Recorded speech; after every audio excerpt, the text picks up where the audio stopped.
Hello, YouTube. Welcome to the chat here. So I'm gonna catch you all up because I'm an idiot. I forgot to hit the record button. Welcome to Bourbon and Bans, our first episode. Our first two cards we went through were the Artifact Lands and Astrolabe. We're in agreement. Nothing does come from these cards. If you want them to know what's going on, literally, we brought up a couple of different decks for the Artifact Lands, and I'll bring up Ancient Den here. It breaks too. It does. Too fast for too many reasons, and no thanks. Agreed. And then kind of same argument that we had for Astrolabe. It does too much for too little cost. It invalidates what would normally hate on multicolor money piles and good stuff decks. The fact that you can do a 5-color deck with all basics that does not get punished at all for the traditional mana hate makes it so that this card needs to take on. Oh, hello. And we have our special guest here. This is Nikiri, for everyone who hasn't seen, our little house mascot. So, with that being said, we are now moving on to our first card that has actually been banned since before I started playing, and that is Birthing Pod. Now, this one's going to be a fun conversation. I already know that Steve and I stand on opposite sides of the fence for this card. I want to see Birthing Pod unbanned. I think the format's in a healthy enough place at the moment to be able to support a card like this while simultaneously being able to handle what it does. So my counter argument to that is, and I'm not saying I don't want it unbanned, I think it would enable a whole bunch of really fun decks. I think this automatically slots into Yawgmoth and increases. I mean, you can also slot it into any other number of decks, and it does increase its consistency. I don't think Yawgmoth is the format. The way that it is, I don't think it is, but granted, I'm also removed from the format by a few months now, so I don't know everything that's going on. But the last time I really paid attention, Yawgmoth kind of was becoming this boogeyman, at least from everything that I had been reading, where it was like, oh, it's getting too many tools, it's becoming too toolboxy. I miss Toolbox Modern. Okay. But you also have to realize I've been playing Modern, 4 years longer than you have? Which is true. And like I said, I didn't get to play while this was a thing. This got banned like right before I started playing, because this got banned in 2015? I think it was right after. Right after or right before. I don't know. Friendships get fuzzy after years. So I never got to actually see this card in action. I just know that it fell into the joke that we had around here that whatever deck wins GP Omaha gets banned. Yup. Because this deck won GP Omaha, Splinter Twin won GP Omaha before it got banned.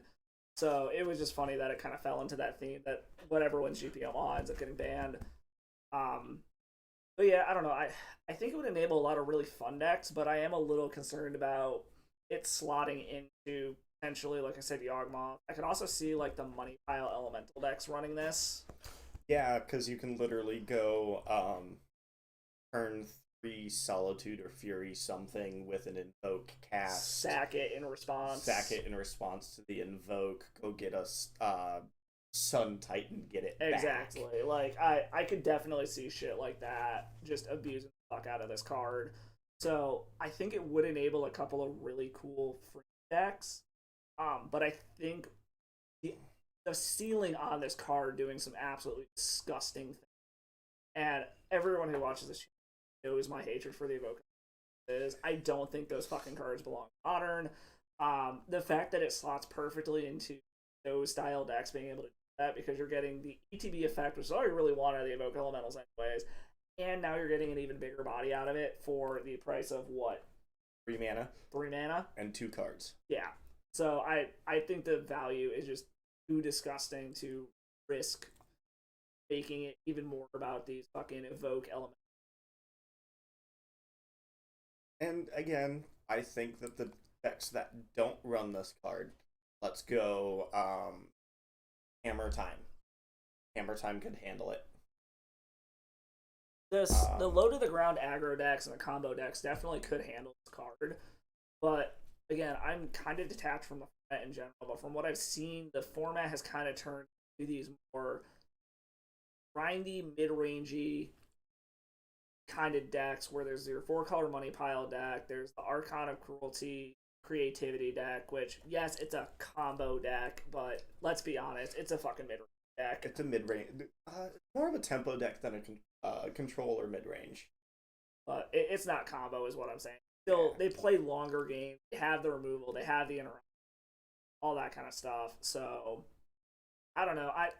I wouldn't hate to see it unbanned, but I am a little scared of what it ceilings. I mean, that's fair. That's always going to be a card that we agree to disagree on. Yes. As you can see, she is quite needy. This is a pandemic puppy in a nutshell. If you have never seen one. Alright, any other thoughts on Pod? Pod free. Alright, now we're moving on to one that I have a personal soft spot for. Y'all know me as the Infect guy. That's how I started playing, or that's really the deck that, like, got me into playing combo and being a jackass when it comes to Magic. Free this card. It's let me make my already bad deck worse so it can do something even more stupid. Yes. We already have free spells. Yep. Give it to us. Might as well. We're already doing free stupid shit.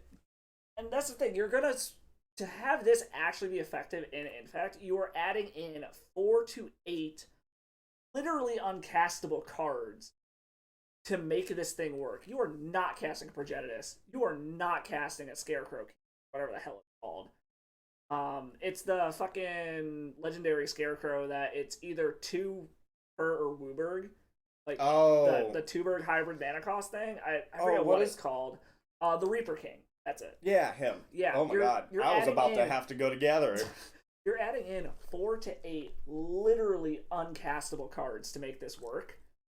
And especially without the cantrips that it used to have, the consistency is going to be terrible. But it would just be so funny to turn 2, swing with a Glistener Elf, pitch a Progenitus to this thing, and your opponent's just like, what the fuck? I mean, Infect can already turn 2 kill. And consistently. So, let us have it. Fuck it. Honestly, I think it does nothing detrimental to the format. I don't think so either. My only argument for keeping it banned is just my personal opinion that Modern should not have free spells. So let's put that opinion aside. We have free spells. Agreed. Since we have them, this one is not atrocious. It is not offensive. Let's see. We had free spells before you entered Modern. Oh yeah, I know. Like Ataxian Probe, which is now gone. We still have Mutagenic Growth. Not even including Phyrexian Mana in this conversation. All right, what other free spells we're talking about? Allosaurus Rider? Nope. You got to cast Allosaurus Rider. I mean, it's still free though. I was thinking Allosaurus Shepherd. Oh my god. No, Rider's the one you pitch the 2 green creatures or 2 green cards to cast it for free. No, I'm talking Pact of Negation, Slaughter, Pact. Yeah. We had 5 free spells in Modern before the Elementals and before Force of Negation. So really, I don't see anything wrong with having free spells. I think the power on them when they came. So I guess I would argue the opposite. The power on the free spells now is... That's what I'm saying. Okay. When they first came out, the downside of the packs, restrictions on the shoals from Kamigawa, even the restrictions on the Ice Age pitch cards, where it was like you had to pitch 2 of the same color card to be able to cast it.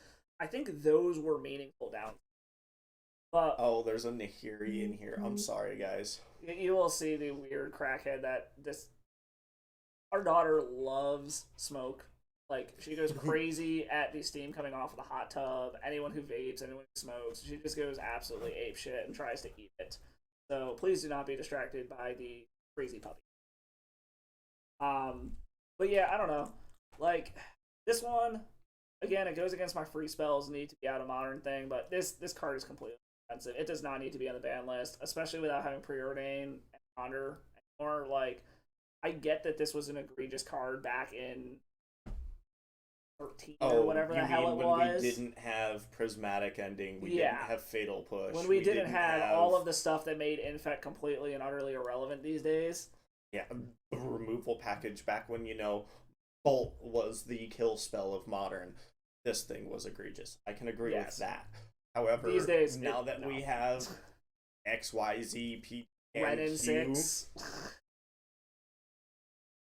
It makes me sad in every format I see it in. Well, do I just need to start playing a bunch of Ren and 6 now? No. Let my X1s live, you asshole. I like my X1s. But yeah, nope. So we agree. Let her into the format. Yeah, let this one go. There's no need for it to be banned anymore. It's not going to do anything. It's going to let me make a bad deck even worse just for the screenshots. Like for the memes. For the memes. Let Blazing Shoal go. This next card, I think this one we might have separate opinions on here. Bridge from Below. So I will say, I don't think this card brings anything. Like, it doesn't really allow anything good to happen if it's being used, always being used in a broken sense. However, this card isn't the one that causes the problems every time it gets broken. It's another card that feeds into this stupid. Like, this thing died for the sake of Hogak. Yes. Because they did not want to ban Hogak.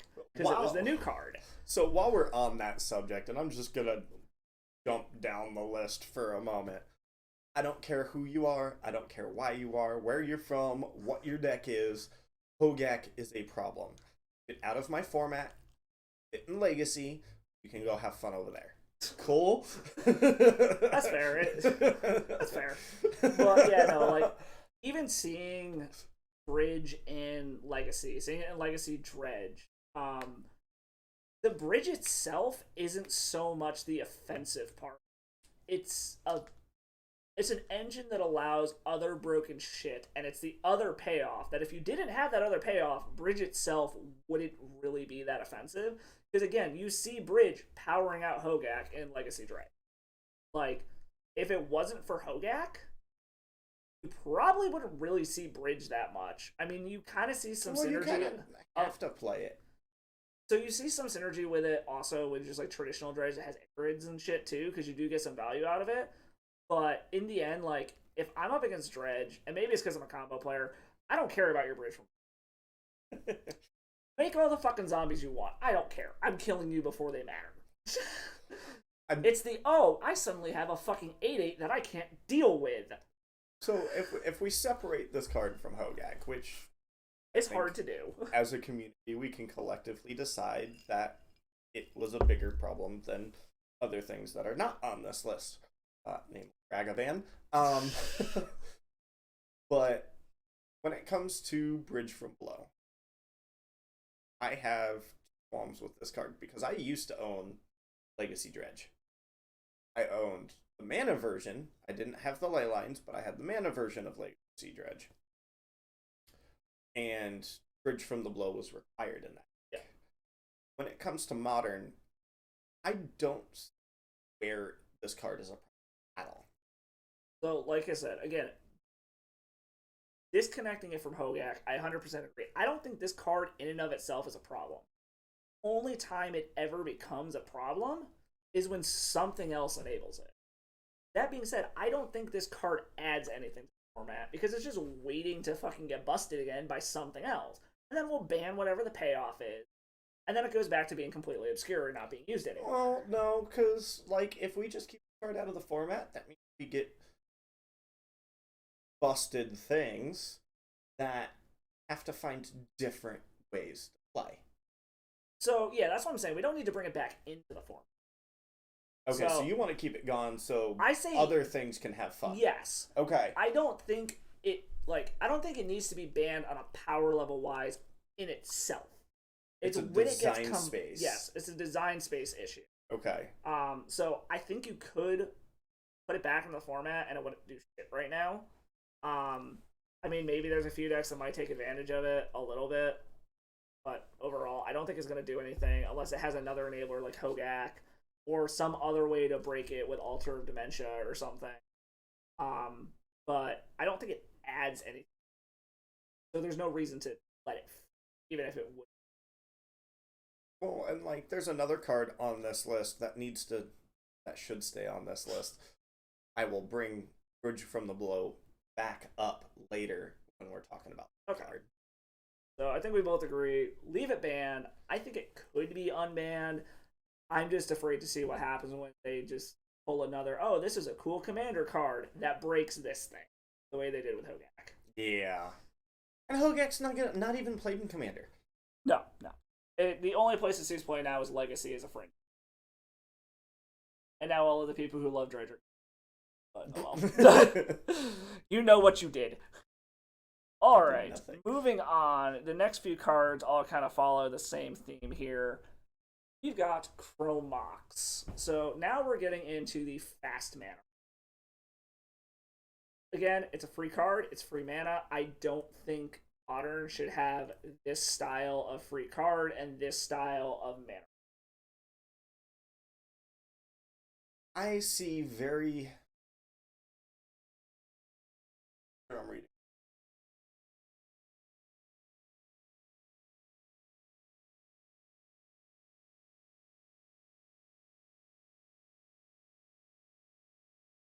Okay, there you go. Okay, with the restrictions on the card itself, only being able to provide mana of the exile card's colors. In Modern specifically, your hand size matters too much for this card.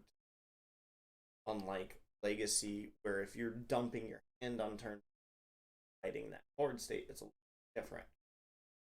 So, as somebody who's played both formats, not necessarily on the competitive level like you have, but as somebody who grinds Modern harder than you do now, I don't really see a problem with it. I don't think it's a good idea to unban it. I think it's a good idea to keep it on the ban list, but not for the same reason. Okay. So I guess maybe, again, I'm detached from Modern, but seeing what this enables in Legacy, and specifically in Stompy decks, where I know the Soul Lands don't exist, so that kind of limits what they can do a little bit. But, just that mana acceleration, I know it's card disadvantage or whatever, but typically the decks that are going to employ this card are going to be trying to dump something big that you cannot deal with onto the board. I know we don't have to worry about initiative Modern and those broken ass mechanics like that, but just dumping, I don't know, like, let's say, able to dump... I mean, a turn one, what's Thalia's name? Oh. 3 mana Thalia. Yeah, Heretic Cathar. Having a turn one Heretic Cathar would be detrimental in this. Yes, and you'd start seeing those Stompy style decks starting to show up. Yes, the 3 drops that fit the Stompy style don't necessarily have as powerful answers in creatures in Modern that you would in other formats, but yeah, you start seeing turn one, just even Thalia Guardian of Thraben out of Modern Death and Taxes or something, and all of a sudden your opponent's locked out of doing stuff for the first 3 turns until they can pay the extra tax or whatever, unless they're a creature deck. Oh, and see, there are certain decks I think that's a good thing against.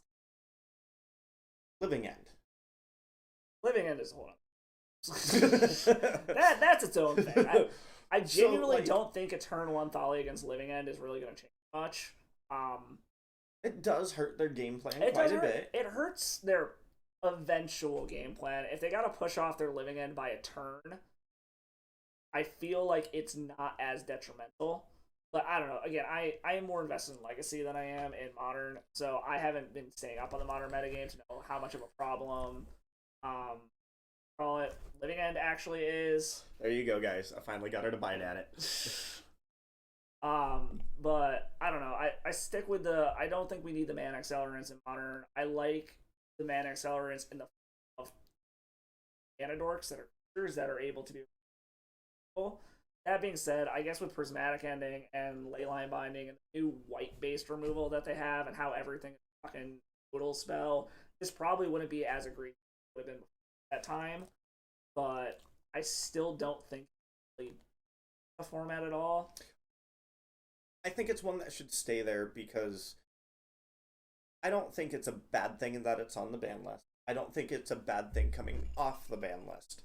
However, with the non-rotating style that, well, actually, Now that I think a little harder on this, there are a lot of decks that would not be able to play this. So, like, Hammer Time probably wouldn't play it. Maybe they would. They actually don't have that high of an artifact. They probably could actually make their artifacts come more from their. So yeah, I don't know. I'm trying to think of a deck that this would slot into, and actually, the more I think about it, the more I think that Hammer Time might actually take advantage of it because it would enable a turn one Stoneforge Mystic. Turn one Stoneforge Mystic, turn one Steel Paladin. Paladin, you go into but what more of the lines that I was going on is money piles aren't going to play this card.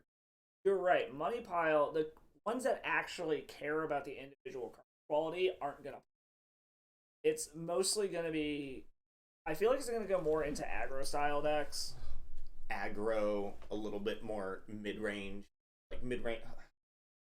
The Rock would love this. Yes, The Rock would love this. As much as I hate to say it, I actually think Infinite really like this card because it is such a colored mana green deck that being able to early pitch one of your protection spells to be able to play a turn one Glistener Elf and hold up a second protection spell would completely make it work. Pitching like one Blossoming Defense to be able to hold up a Vines of Ash, or vice versa. And I'm sorry I completely switched my opinion mid-thought, but I am completely on the unban it. I still think it should stay banned. I just don't think it adds anything. And again, it goes against my rule of I don't think spells should be modern, but that's more of a principle than a... But what does it detract from the format? So again, I think enabling some of that quicker... The evolution of seeing Stompy style decks, I think, could end up being a problem. Because, I don't know, maybe Modern needs that. Maybe it needs that kind of Stompy prison style deck. Mono red Obosh could actually be a thing. No, it can't because... Oh, zero's even? Zero's even, so you can't do Obosh. I'm trying. Good thought, though. You could do Gyruda. Gyruda could play it. And I mean, powering out a faster Gyruda, too, because that was one of the big things about Gyruda, why it kind of fell off, is as soon as they added that 3-mana tax, all of a sudden 9 mana to be able to do is a lot.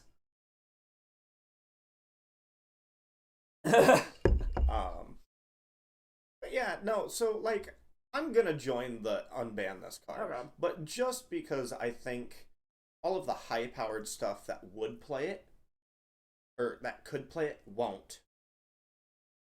And all of the low mid-range decks that are struggling because they can't keep up in this format are actually going to have a fighting chance. But here's the thing. Do we really want to see Jund again? Yes. No. No. I'm a Tron player. Fuck it. Fuck Jund. So, real quick, we'll go into a history. I don't know why he ever thought that Delver Burn.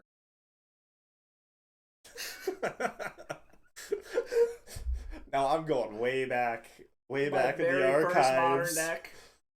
That I looked at him and I was like, I'm sorry, Nahiri. Yes, for all of you people who know my hatred for Delver, my very first deck was Jeskai Modern Delver Burn.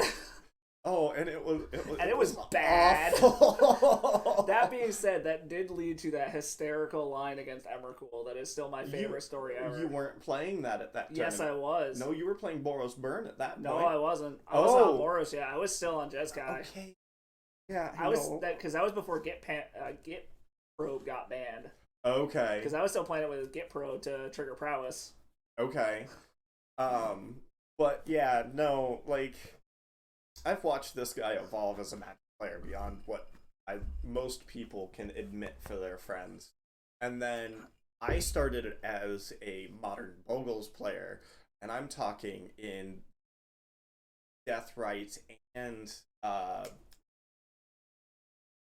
she got unbanned. To a red and a green Bloodbraid Elf. Back when those two cards were legal together. Yep. And that was a problematic format for that deck. Oh my god, that means too. But I've evolved a long way. Even though... How'd that feel? Sorry, I grabbed her tongue. Oh. But like, so we're talking from like, we're just bullshitting, having fun, all the way up to what we'd like to see the pro. Just so everybody understands, we're not just talking as a couple of cats. Yeah. Right, Nahiri? Anyway, I actually started out as a draft player before I got pointed on to modern by this guy. Like, I skipped standard entirely. He got me on to modern because of the side of it. So I went from your hyper casual, like, tabletop games where I was building decks out of, like, those long starter kit boxes of just random Fat shit packs? I had. Not even fat packs, the starter kits. Like, those long-ass things. Building decks out of that. Got turned on to modern. Obviously, I'm off the and screaming competitive legacy.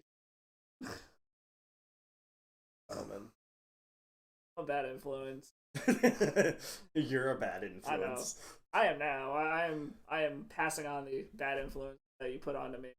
A little history of us here, but I think we can agree to disagree on Chromox is what we get down to. You say let it go. I think it should stay banned, but again, maybe I'm just jaded from seeing what it does in Legacy and how powerful it is there. And like, we don't have to go down this rabbit hole, but I'll bring it up.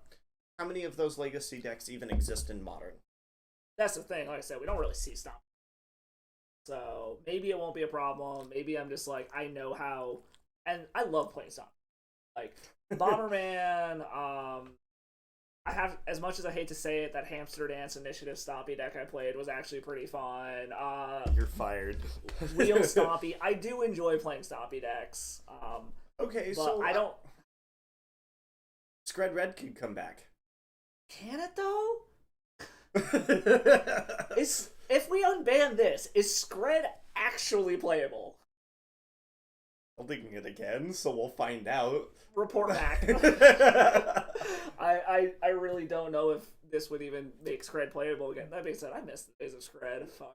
But like, and we'll tag on this. What the hell was the name of that deck? Logan played it. Sun and Moon. That deck was hilarious. Oh, I loved that format. Yes. Back in the days when you could actually play Prison in Modern. Back when Blood Moon was a thing you could actually legitimately do and not plan on. So, like, that could make a comeback. Maybe. I still think, and Sun and Moon in particular, because of the fact that it relies on Blood Moon, maybe it would switch over to Magus instead, but, like, Force of Vigor just, like, you do this, you drop, say, somehow you had the dream, Simian Spirit Guide is unbanned, this is unbanned, you get back to Scred Red, and I'm off Scred. The Simian Spirit Guide's unbanned, I'm off Scred. Well, regardless, but say this is the dream world, you get turn 1 Mountain, Chrome Mox, Simian Spirit Guide, throw down your Blood Moon on turn 1, your opponent goes, okay, pitch something green to Force of Vigor, blow up Blood Moon and your Chrome Mox, you're now down 4 cards. 4 cards to 2? Yeah. Like, I don't think, because of that, I don't think that would be enough to bring a Blood Moon deck back. Okay, fair enough. Like I said, if they go Magus, it's a little bit different because obviously you can't 2-for-1 them that way, but you'd still just be like, oh, okay, white pitch something with Solitude, your fucking lock piece is gone. And sure, you have 2 mana, but what the fuck? Because my Evoke Elemental's gone, so your Scred is dead. Okay. I think you're just giving it more of a reason to unban it than keeping it banned. I mean, maybe. I don't know. This is just me ranting about free spells now. Oh, shall we get into the stupidity of the next card? Yeah. Yes, let's go. Since we're talking like about off mana. Cloud Post and Glimmer Post. Give it to me, baby. Do it. Unban this shit. It's too slow. It's too slow. And I'm sorry. I know you're gonna take offense to this. Tron's already bad, and this is worse Tron. Leave me alone. Like, okay, so dream scenario of either of these decks. Get 7 mana on turn. Okay. That's still not good enough, even in Tron. Like, okay, yeah, after turn 3, this produces significantly more mana. well, what the fuck are you going to do with it? If you were already winning with 7 mana, you're already winning with 12. Well, it's 2 different decks. So and we're going to bring out an Offender of Legacy. That really doesn't see play anymore, if I'm not mistaken. 12 post. Yeah, it's fringe as hell. I occasionally run into mono green post players, but it's very, very rare. And see, I think they're in the wrong too, but I think it should be blue green post. But that's a personal opinion on a different format. Like, you want to play bad lands? Play some bad lands. I agree. Give them to us. Like I said, give it to me, baby. Yeah, I 100% agree. It's too slow. It's still going to die before it becomes relevant. The fact that Cloud Post in particular itself comes in tapped is a huge downside. Is it? Yeah, that's why I said turn 3, most you have is 7 mana. Because if you go Glimmer Post, or Cloud Post, Glimmer Post, you've got the Cloud Post producing 3, or yeah, the Cloud Post 3 and 1. So you still only got 7 mana on turn 3. Theoretically, you have more than that after that, but it's not even outpacing Tron. Your land comes into play tapped, and then on top of it, again, it's all colorless mana anyway. So it's like, what are you going to do? You're going to cast Karn, you're going to cast Ulamog. That's what fucking Tron is doing anyways, and it's still not good enough. And Tron's more consistent at it. Exactly. I mean, granted, you'd probably see the same style redundancy in a Cloud Post deck if you were to unban it as you would in Tron. You'd still see the Sylvan Scribe's Expedition. You don't think you have all the tutors and shit? I think it would play all the tutors and shit. I don't think it would have the same level of consistency. It's going to have 0 turn 1 plays. No, it could still. You could turn 1 Glimmer Post and tap it for mana. No, you need to turn 1 the Cloud Post. I mean, if you want to get up to that mana that quickly, yes, then I guess you're 100% right. But I'm just saying, it would still have turn 1 plays, because you will occasionally see Tron just like turn 1 Forest Ancient Stirrings. It hurts our soul when we have to do that. Well, you deserve it, so... Hey, now. But all of the problems that I see and I hear that you're talking about for the bad Tron deck, which I think it would have to rotate into, I don't even like saying this, these would go into Titan Shift. So that's the way that it's played in Legacy, is Post is a Titan deck in Legacy. So, no, I'm not talking about like candelabras and all that. I understand that's how it's played in Legacy. No, it would be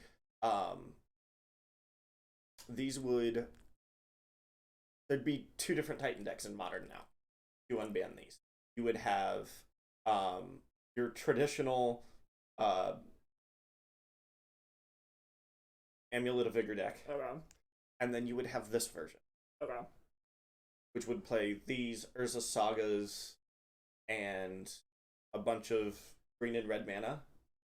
And it would be power out a Titan and then power out Emrakul. Okay. So more of a ramp than a combo deck. And I mean, that's basically how it plays in Legacy too, is it plays out as a... But it would also play Valakut. And Dryad of the Elysian Grove and Azusa. See, I don't know if it would do that in this version. Like, it would get more land drops to be able to do this quicker, but I feel like having those other creatures start getting too cute instead of just focusing on ramp, spaghetti monster. Fair. Because I feel like you're going to do one or the other. You're not going to do the cute Elysian... Dryad of the Elysian Grove. Dryad of the Elysian Grove Valakut thing, because doing that is going to take away from your spaghetti monster. Okay, well then it's a transformative sideboard that you love and enjoy yeah, so much. Something I could see a transformative sideboard. That could work. But I'm just saying, like, unban it. It's bad Tron. Throw another big mana deck into the format. It's not going to harm anything. If anything, maybe it'll be cool to actually see people actually hard casting an Emrakul. Actually hard casting like these big dumb things. You know, instead of watching somebody go to 1,000,000 life and then get killed. It happens. Do you remember that game? Yes. That was fucking funny. I can't believe we actually mapped that one out. Oh, the joys of counters come. Should have chose 1,000,000,000, not 1,000,000. I could still kill you. You would have decked out first. Oh, would I have? Yes. Oh no. I'd have gotten close. You would have gotten close, but you would have decked out first. Alright, what we got coming up? Alright, now that we're done with Bad Tron, let's talk about another land. Oops. I'm a dunce. Another bad land in Modern? Another bad land in Modern. Let it go. How much removal do we have now? Based on CMC? Exactly. I mean, and even then, like, it's all... Most of it's fucking instant. Leyline Binding. With a Teferi, you can cast Prismatic Ending at instant speed. Solitude, like, let it go. Yeah, 20 life sucks to fucking grind through, but... Let it go. It's bad. We have so much removal for the lands themselves. Yeah, the dream scenario you get with this thing is turn 1 this, turn 2 Urborg, Vampire Hexmage, pop it. You have Is Vampire Hexmage legal in Modern? Yes. Hexmage is legal in Modern. So, yes, you can still do the dream move that they have in Legacy Depths. However, you don't have crop rotation. You don't have the instant speed ways to tutor it. It'd be kind of cool to see an actual Knight of the Reliquary deck if they created Modern Depths. Like, that would actually be cool. But I still think it's too slow for what most of the format is doing. And it still I'd play the fuck out of it. Oh, it'd be fun as hell to play, but I still think it's too slow. Makes me remember my favorite deck I've ever played in Modern. What? My 4-color pile that I used to play, Knight of the Reliquaries, July, Hazaret, Inquisition. Oh, yeah, that fucking weird ass deck. But yeah, you guys all hated that fucking thing. Let this deck go. Or let this card go. It's not going to do anything in the format. It'll make a cool pseudo combo deck. It'll make a deck that gives a shit about land other than Titan. So I say let it go. I think it'd be cool to start seeing. We also even saw Merit Lage's Slumber. And when someone pops that off, which takes a bajillion more steps than this, the Merit Lage just dies. Yep. Oh. Cool fucking deep sea kraken monster thingamabobber. Have fun with my Solitude. Have fun with my Solitude. Have fun with my Leyline. No. Yeah. It's not a problem. No. 100% unban this card. It does not need to be banned at all. I'll let you do. Oh, this one's a fun. And I think we have the same opinion on this one for different reasons. Deathrite Shaman. Set it free. Let my people go. Like, give us the 1-mana Planeswalker, please. Give it to me. It hurts my soul that this is banned in Legacy also. I think with Uro being a thing in Legacy, this should finally come back off. But we're talking Modern, where Uro doesn't exist. What graveyard decks are the problem? Jund plays fucking... They still play the Lurrus Jund list. They're still playing the low mana shit. They're not going to want this card. This is going to go into fair decks. Only problem I see on banning this, only problem, is it's going in one combo deck, and it'll be a requirement. It'll go in Yawgmoth. Like that. Okay, yes. I go into Yawgmoth. That being said, I can see how it's an upgrade over, say, like a Birds of Paradise. Just in the sense that it can do more. But ultimately, I don't think it would significantly increase the rate of the deck. Maybe I'm wrong. I understand, like, it's cool to have all of the hate on the card to help out, to be able to, like, fuck up a living end opponent, be able to get rid of some shit out of a Breach deck or something. It'll increase those matchups, but I think overall, it's not going to do a whole lot to change the win rate. And I 100% agree. This card, it's as fair can be. Like, the card itself, yes, I agree with you. Do I think that casting a turn 3 Bloodbraid Elf is necessarily all that important? No. We can do it anyway. Yep. We got Ignoble Hierarch. Yep. Which is Jund. Yep. They don't have to play birds anymore. Yep. Like, I would agree. I think Yawgmoth, I could maybe see Jund playing this for the utility side of it more than the mana ramp side of it. But it's going to go into fair decks outside of Yawgmoth. Yawgmoth is gonna, and it's like a marginal step up from that deck. It just adds a little bit of extra hate, but it's probably going to be a mana dork 99% of the time in that deck as well. Unless and they're they up may against not even something that... play it because it's an inconsistent mana dork. It doesn't provide mana every turn. So the other argument I've heard against this is it's a black. That's the problem. That being said, what mono black deck is going? The ball coffers ain't gonna want it. Like, it doesn't have fetch land, so it can't even fuel itself. You want it in a deck with fetch land. The worst case scenario, you can fuel it if your opponent doesn't. Let him go. Agreed. There is more powerful shit going on in the format nowadays. Agreed. Like I said, it's as fair can be. And Goryo's Vengeance isn't even a deck anymore. Yep. That hurts my... I really like it. Toodaloo. Like, no, see ya. Have a nice life. Oh, I miss Goryo. No, one of those offenders is coming up. Yes, it is. But I do like my stupid reanimator decks, so... Alright, I think we're good with Deathrite Shaman. The next one is Hold on, did we actually agree to bring a card off the list? I think we did. Well, no, we've agreed on a few of them. We agreed on Cloud Post, we agreed on Dark Depths, we agreed on Deathrite Shaman. No, something that can actually have an impact on the format. Okay, that actually has an impact on the format, yes. Like, this will see play 100%. I don't think it's... Like, we're going to see decks play it, but none of those decks are... So, I think we actually are, for once, 100% on the same page. So, this next one's another twofer. We're grouping these together. I'm only pulling one up. We got the Delve spells, Dig Through Time, and Treasure Cruise. Disagree so wholeheartedly on this. Okay, I'll let you start then. So, Steve and I partly had this conversation previously over some drinks at a local bar here in town. And I'm not even going to talk about this card. This one right here. Treasure Cruise. We do not need Ancestral Recall in Modern. Want to do that, go play Vintage online and have fun. Go away. Yeah, I know the comments aren't going to like me for that one. Yes, it's a broken card. Yes, it's fun to do. Do I play it in Commander? Yes, I do. Do I think it ever needs to come back to Modern? No. Did I eat this deck alive when it was played? Absolutely I did.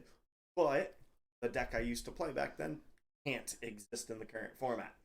So, personal opinion, Treasure Cruise, hey gone. We don't need it. Okay, so I agree with the Ancestral Recall in Modern is busted as fuck.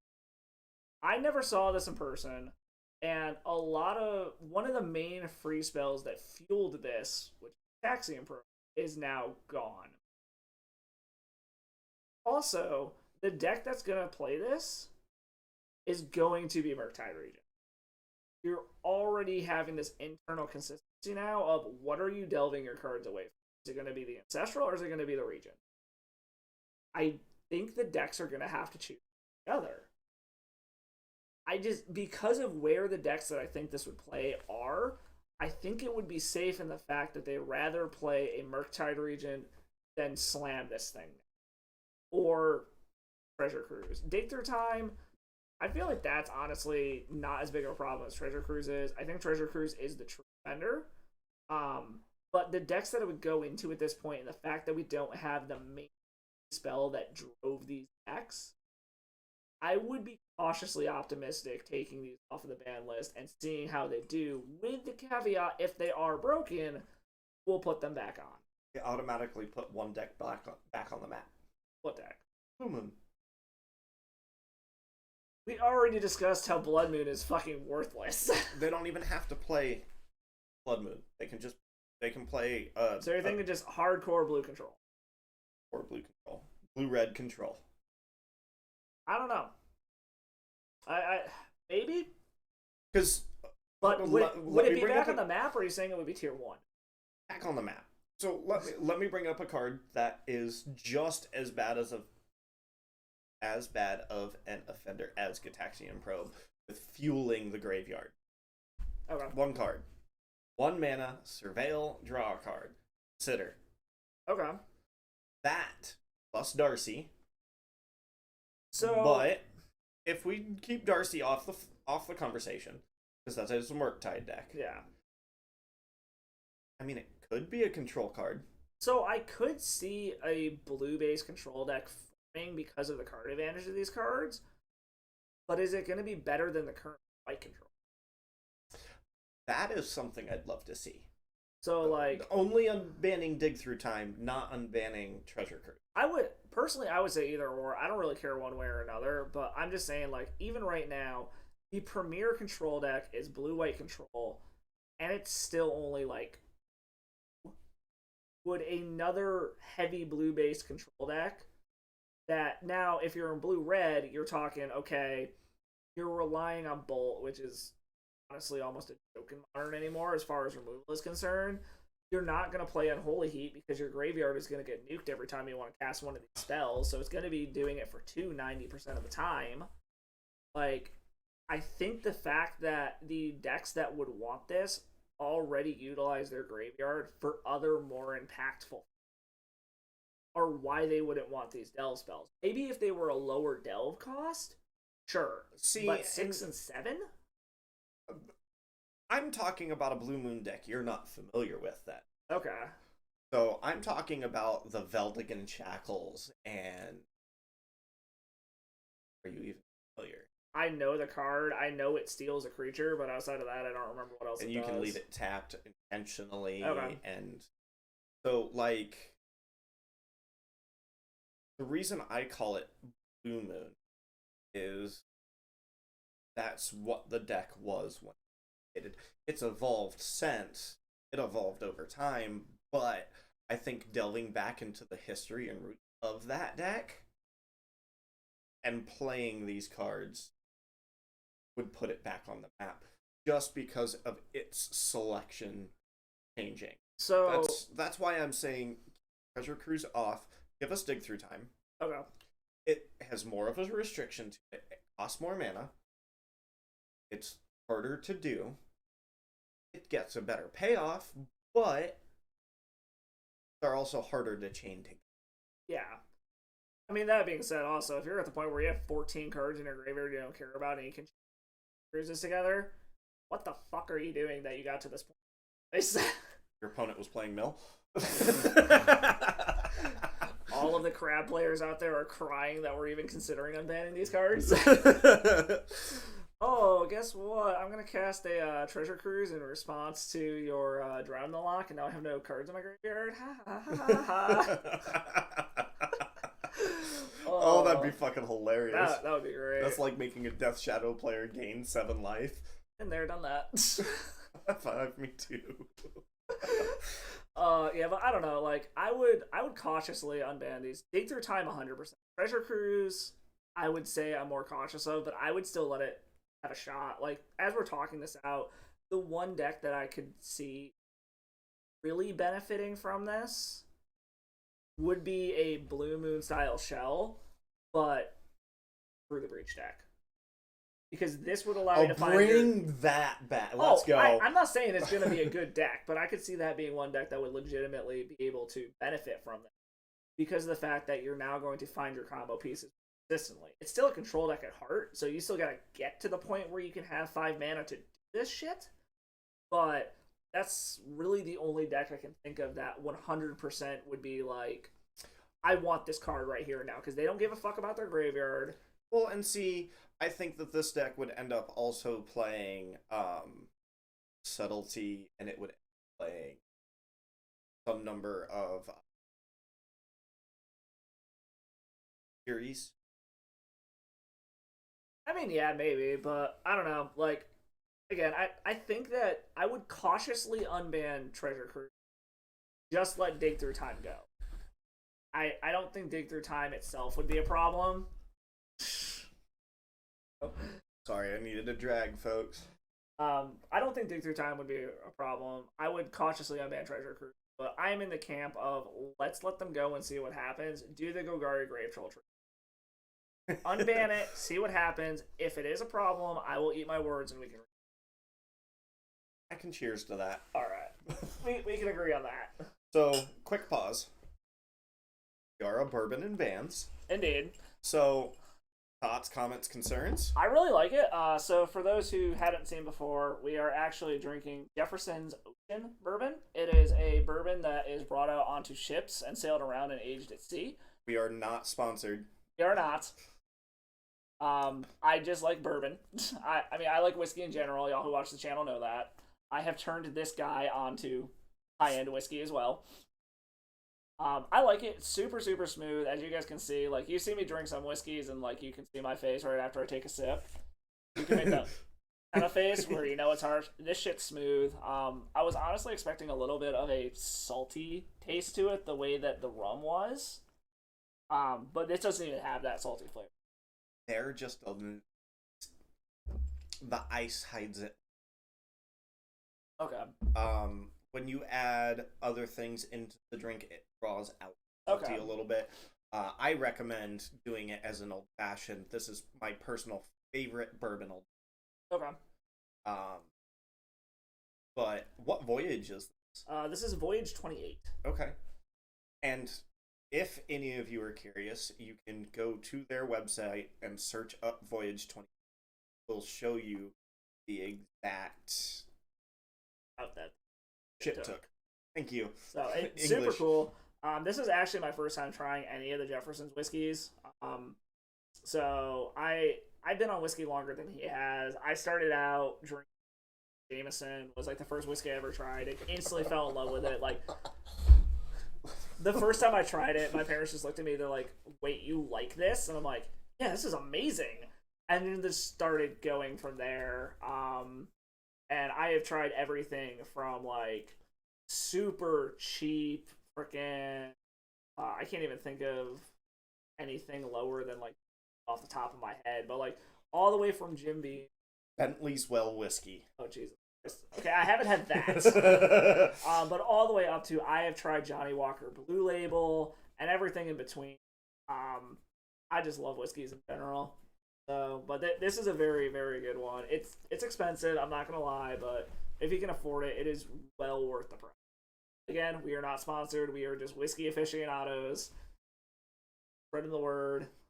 Fuck yes, you. I'm flipping him off. I'm bad for people's wallets, I know. I've been worse for years. Indeed. Granted, now I'm being worse because I'm like, hey, let's build legacy. $4,000 for a deck, cool. Working on it. Okay, so with the whiskey out of the way. Sorry, I had to ask his opinion because I hadn't gotten it full. You're right. This is my first time trying this one, so he needed my review on it. Our next card, back onto, or I guess more so on the train of broken ass graveyard cards. Red Return. I agree. No. Just no. No. No. There are so many things I could think of that I would want to do with this in Modern, and then I'm just like, no, they're already pushing it with Legacy with this card. I did no. Oh, let's see. Turn 1, land, or Stomping Ground Dork, go. You follow what I'm doing here? Not yet, no, but keep going. Turn 2. Fetch land. Dork.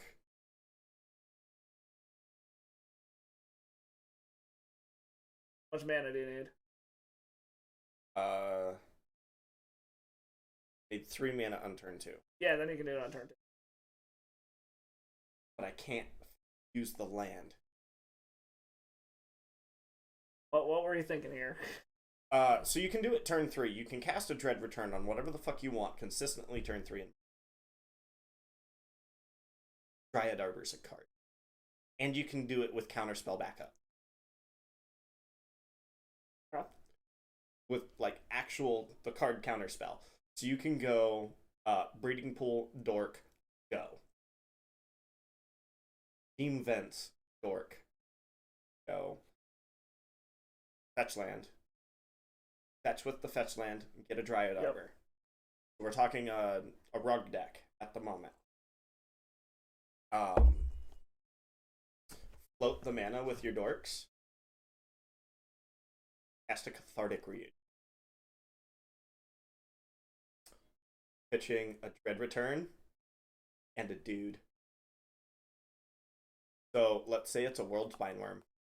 Oh, World Spine Worm. Well, that's the thing, though. You can't do it with World Spine Worm. World Spine Worm does not go to your graveyard.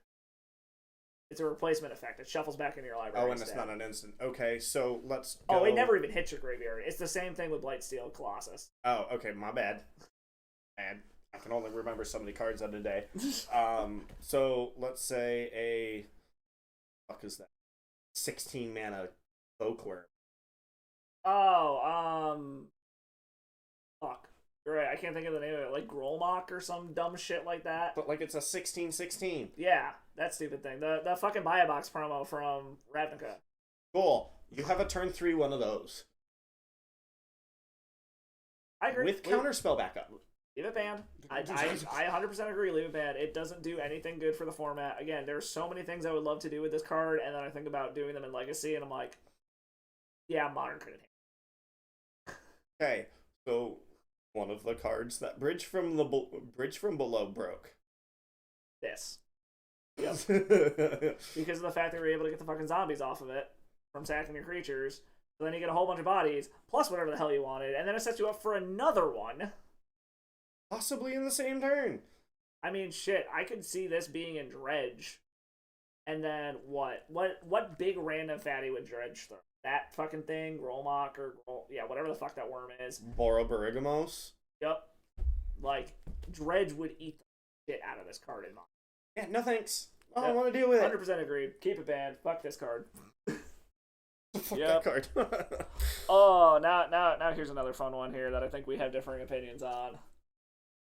Eye of Ugin. This is another one that ate the ban hammer before I started playing, so I never got to see it in action outside of Legacy. And in Legacy, it doesn't have any issues. Agreed. Now, I'm going to bring up a very scary point in Modern's history. Eldrazi Winter.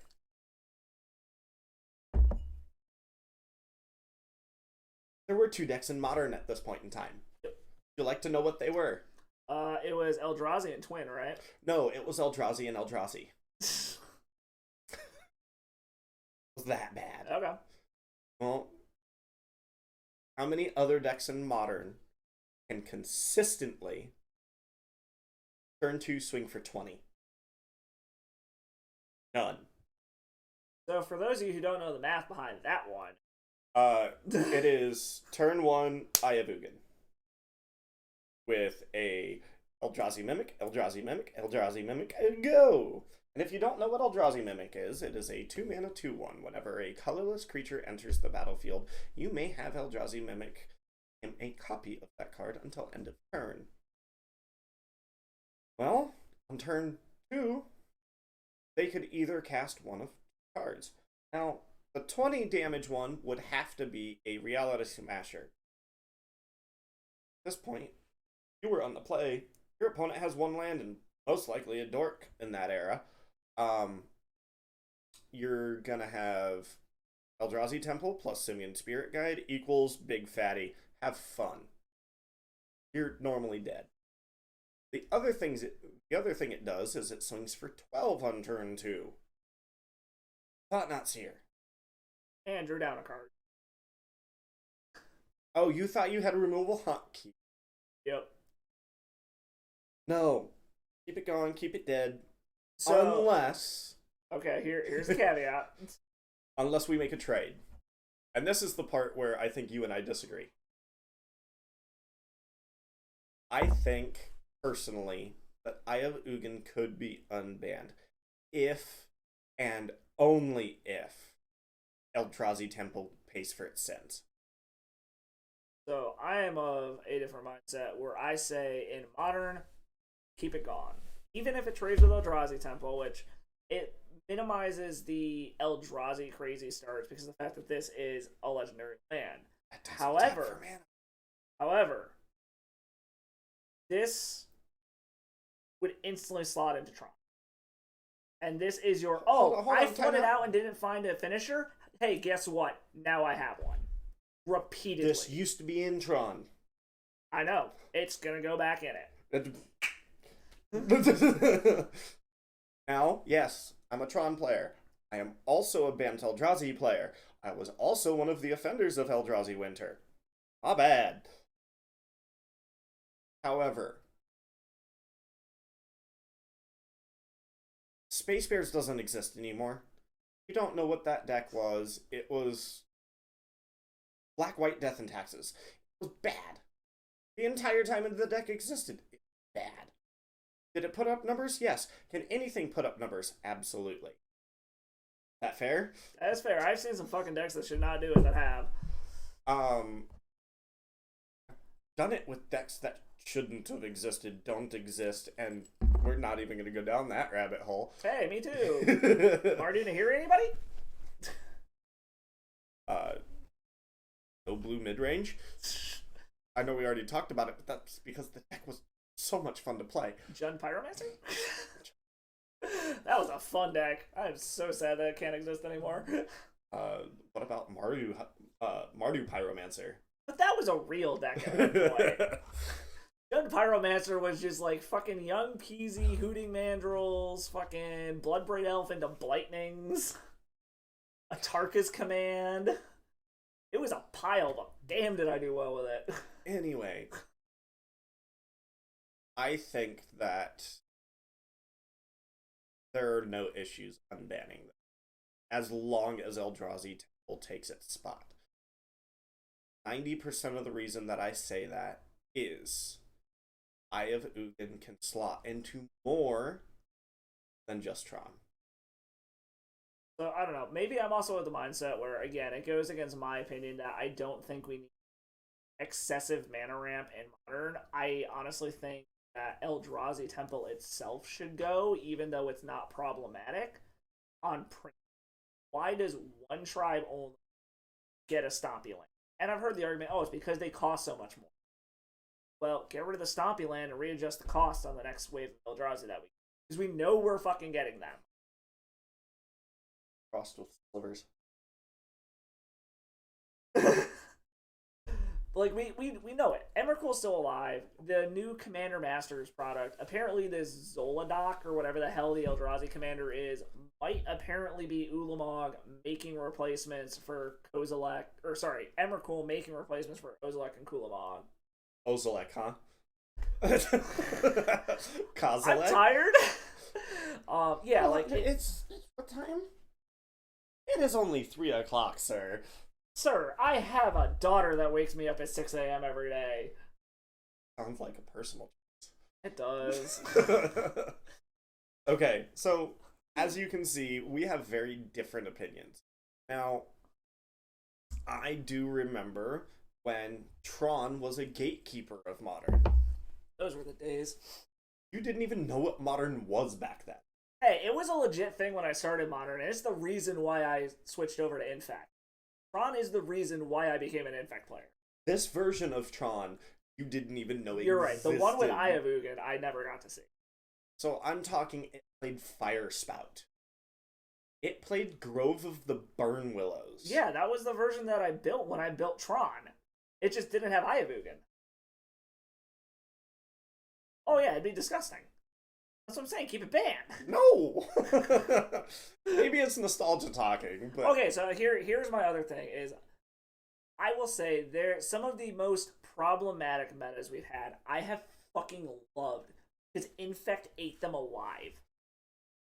This would be one of them. I'm like, yes, the card is broken as fuck, it shouldn't be unbanned from a balance standpoint, but please do it because Infect would be in its fucking heyday, because Infect just eats Tron alive. Variant. Blue Tron's a little iffy. Oh, see, and I'm even going for Black Tron here. I haven't seen Black Tron ever. Golgari Tron?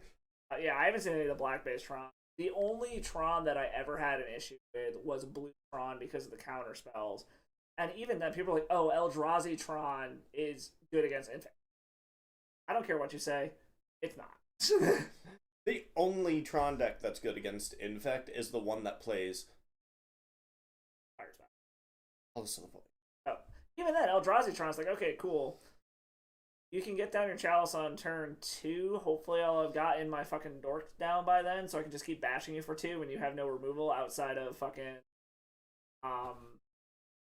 Ballista. Which A, you have to find, and then B, you have to hope that it'll have a Pendelhaven. And by that point, you're dead. Right. Fair. And especially now with Force of Vigor 2. Plus. Fair. Like, don't get me wrong, Chalice is a beating against Modern Infect. It's still 1-drop heavy. But there's so many things that Infect has gotten. Just artifact hate in general has gotten to the point where, like, the lock pieces of Chalice and Blood Moon, they're kind of irrelevant in Modern. There's so many ways to kill them. And, like, half of them are now free. Well, we disagree. Okay, so we have another one to disagree on. Here's another one I think we disagree on as well. Faithless Looting. Unban it.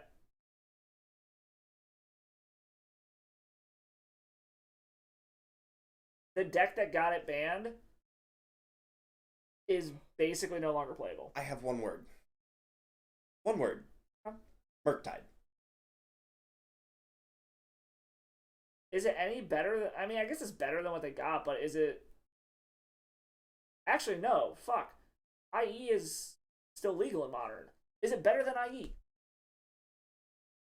EI. Sorry, wrong order. Oh, Expressive Iteration. It is not strictly better than Expressive Iteration. However, this you can cast twice. So I get that. Also, Expressive Iteration can only put one card in the graveyard on its cast. With a Darcy in play. So... Hold on. This does 4. Okay, so this does put 4 with a Darcy. Expressive Iteration puts 2 with a Darcy. Because it puts itself plus the Surveil from Darcy. This does itself 2 cards plus the Surveil from Darcy. So it does put twice as many as Darcy does. That being said...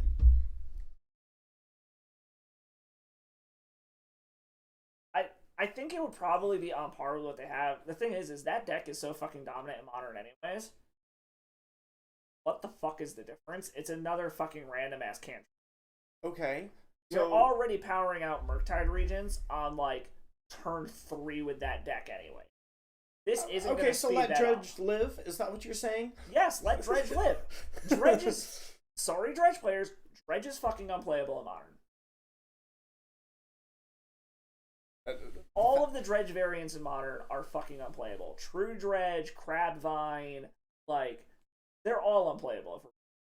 Like, they are tier 3 frame decks. Yes, people can put up results with them, but in a big tournament, this card, yes, it'll slot into Murktide. It will probably slot into Creativity deck. It's another cantrip. Those decks are already crazy. You're gonna have to take out a slightly worse cantrip, if at all. But it enables a lot of... It enables consistency in decks that otherwise wouldn't have access to it. And granted, like Jund Pyromancer, like Mardu Pyromancer, like, it allows consistency in these mid-range decks. It actually makes Lingering Souls a theoretically playable card. Shut up, I love Lingering Souls. I'm gonna pretend I didn't even hear that. But it's like, I don't know, it's a cantrip. The graveyard decks that abused it and are the reason why it got banned no longer exist. Okay. So unbanning it would not suddenly bring the cards back. You've already got Cathartic Reunion. Yes, it costs 1 more mana. 1 more card. Exactly. Like, you've already got replacements that work. Thrill of Discovery. It gains you life now, too. It's the same thing as Cathartic Reunion, but it, like, gains you through life. But I think it enables other fringe strategies, and fringe mid-range decks to have consistency that they otherwise wouldn't have. Because, like, again, this was a key card in that Jund Pyromancer deck that I made because it would throw Lingering Souls in the graveyard. It was a key card in Mardu Nahiri because it could, oh, not Thrill of Possibility, Thrill of Discovery. Oh, I know. But, like, it enabled a bunch of these weird 3-color mid-range decks and gave them consistency. Like, this was a key card in my Mardu Nahiri deck because it enabled consistency. You have the wrong name. What the? It's something Discovery.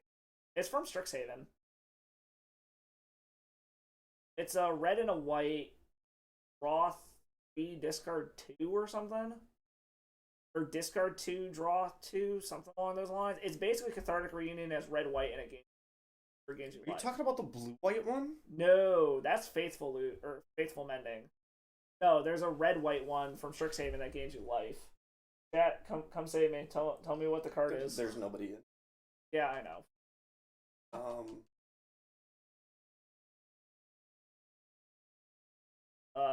Disc.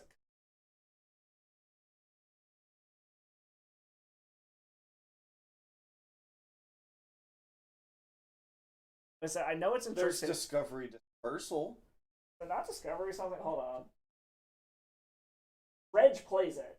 So if we look up a Dredge list, we should be able to Coastal find it. Discovery, Discovery Dispersal, Ghastly Discovery, Grim Discovery, Journey of Discovery, Kindred Discovery. Alright, hold on.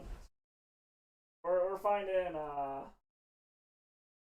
You can add, Thrilling Discovery. yeah, that one. Gain 2 life, you may discard 2 cards if you draw 3. Okay. Yeah. So that sees play. So, like, I don't know. I think we should unban it. It allows other fringe decks to be able to get some more consistency they otherwise wouldn't have. I think it's inoffensive. It died for other cards' sins. The only deck I could see it theoretically being problematic in would be Tide. But it's kind of one of those things that's like, okay, so what? They get rid of consistency. Does the fact that it's a sorcery make it because they're a Taco deck? I'll concede that point. So, I don't know. That's my opinion on it. Sure, Murktide would have it. Murktide is a problem in and of itself for others. In my opinion, I don't think adding to that deck is a problem. It theoretically allows other weird decks to have consistency they otherwise wouldn't. It allows other decks to exist. There's going to be another card on this list. I feel like it's the same thing. It died for one deck's sin and killed a bunch of other decks that were not problems. Ox Opal? Ox Opal, Once Upon a Time. So we'll get to those cards. But I think this had the same fatal flaw where it died for one particular deck's sins and managed to take out a whole bunch of other decks as collateral. So There's too much glass. I don't need you. all right, next card. Back onto Broken Lands. Field of the Dead. I never saw what the problem was with this card. So the problem was the inevitability of the late game from a lands deck. Okay. I agree.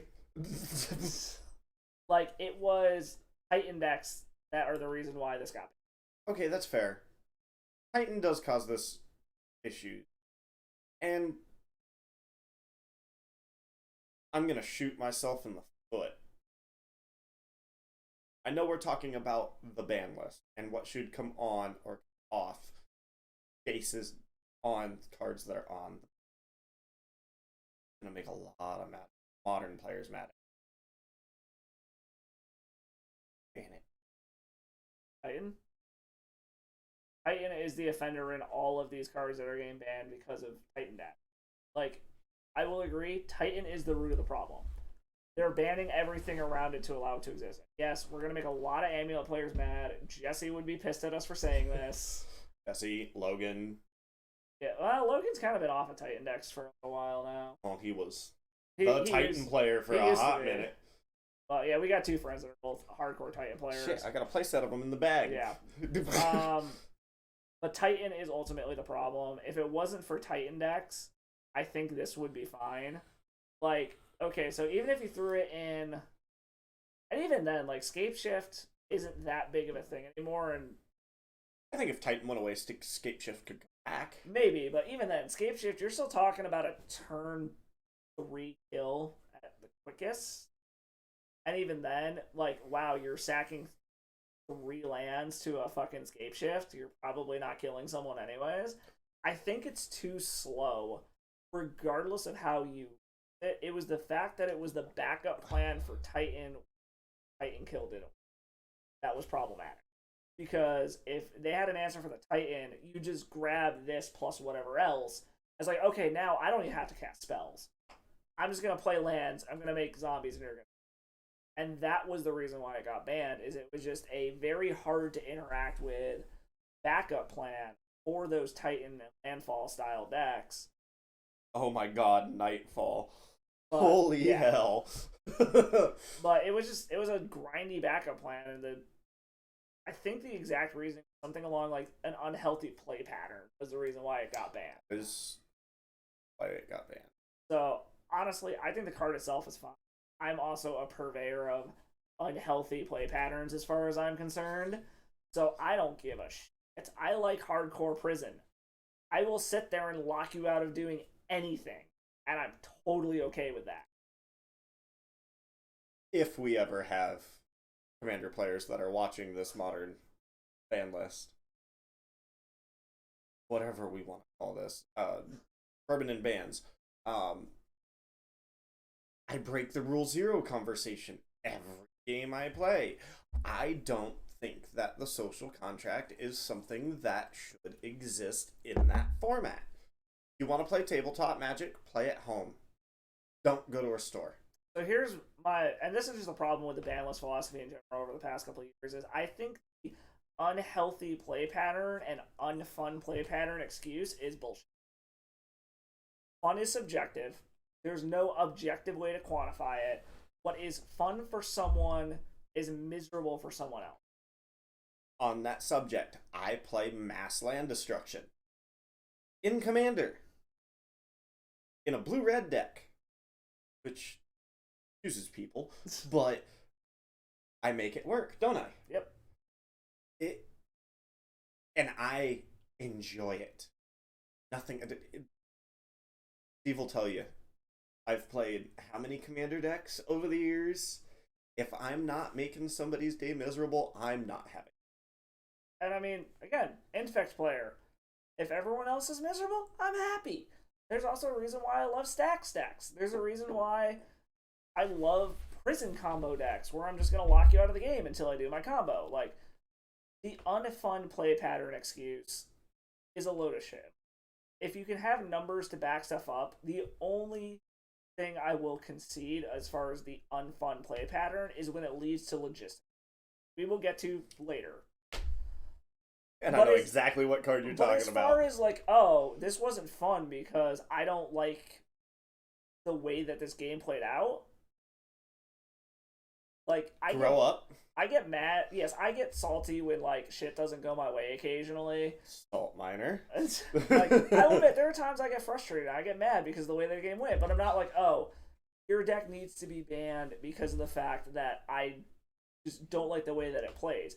If I'm saying your deck needs to be banned, I think it's because of a core design issue or a power level problem. So I don't know, that the excuse of the unfun play pattern thing, which is why Field of the Dead got banned, I think is a load of shit and it's a cop out. But again, I'm also the guy who I played Infect. All of those super unhealthy metas that we've been through in the past few years, Infect ate them up and I loved it. Which we'll get to some of those here soon too. Any other thoughts on Field of the Dead? Nah, let's move on. I think we beat that horse to death. Indeed. Speaking of beating things to death, 3 spells. Don't know my opinion on this. Don't get me wrong. I would love to see this card in Infect. I still think it should stay banned. I tried so hard to replace this card in Infect when it got banned. Just try. I tried Peak, I tried Telepathy, I tried to replace this card with every freaking way you can think of. And it's just, it is what it is. I think paying 2 life to be able to look at someone's hand is powerful. Yes. I think paying 2 life to look at someone's hand and draw a card is too much. Modern? No. Like, we don't even have to go into the decks this was in. We don't have to talk about Death Shadow. We don't have to talk about any of it. Nope. Buy card. Yep, Just agreed. move on. As much as I love this card and would love to see it in Infect in particular, yeah. There's if you don't know how egregious this card is, you don't understand. You don't understand Magic in general. There's a reason why. No, hold on. I think that's a little far. I think you don't understand Magic's history. Magic in general. If you can't look at this card and see how objectively insanely powerful this is, you need to rethink your card. That I'll agree with. That I will agree with. That's what I'm saying, is if you can't just look at this and be like, holy shit, I don't think you understand like Magic as a whole power level. That's fair. But I think Magic in general... Okay, maybe I was a little obtuse there. I will concede that, but this card, there's no point in discussing it. It doesn't need to be a monster, period. Shall we move on? Yes. Unknown Nahiri. This card. What the? Okay, there we go. Had a little glitch there. It's up. Oh, did it frizz out? Yeah. Okay. Glimpse of Nature. I am conflicted. Really? I love Legacy Elves. Legacy Elves doesn't exist. It's been outclassed. Name one actual true creature combo deck in Modern right now. Yawgmoth. Okay. Give us a second one. However, I know what this card can do in Legacy. So here's my argument with that, is knowing what this card can do in Legacy, it cannot do that in Modern. Don't have Gaia's Cradle. We don't have Virtual Ranger. We don't have Firewood Symbiote. Don't need it. I tell you why. Because Modern Elves is already a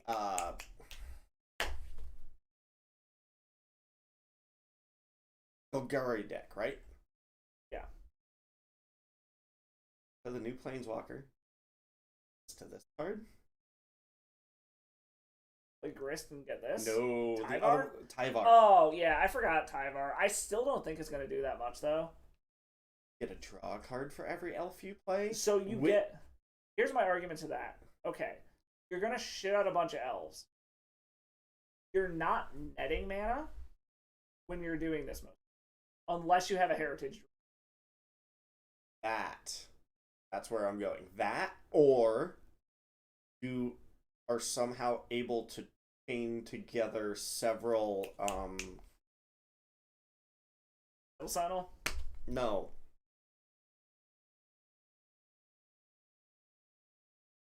Elvish Archdruid. Okay, yeah. I guess if you have multiple Elvish Archers. So, like, yes, I want to see this in Modern. I want to see us have fun. But I think that this card propels Elves in Modern from non-existent to a staple of the format. Is that a problem, though? Who are you asking? Again, I don't see it as a problem. I don't see it as a problem. It's just, and that's the thing too, is like, it's a creature combo deck. It's still gonna die to all the other shit that keeps creature combo decks in check. And yes, honestly, it's a consistency I think this engine. is more powerful than Yawgmoth. With Tyvar existing. With Tyvar existing, maybe. But at that point, you're also still talking like, okay, in theory, you still pop off turn 3 at the absolute. Okay. So you pop off on turn 3. That's already kind of designated as the I win the game turn in Modern anyway.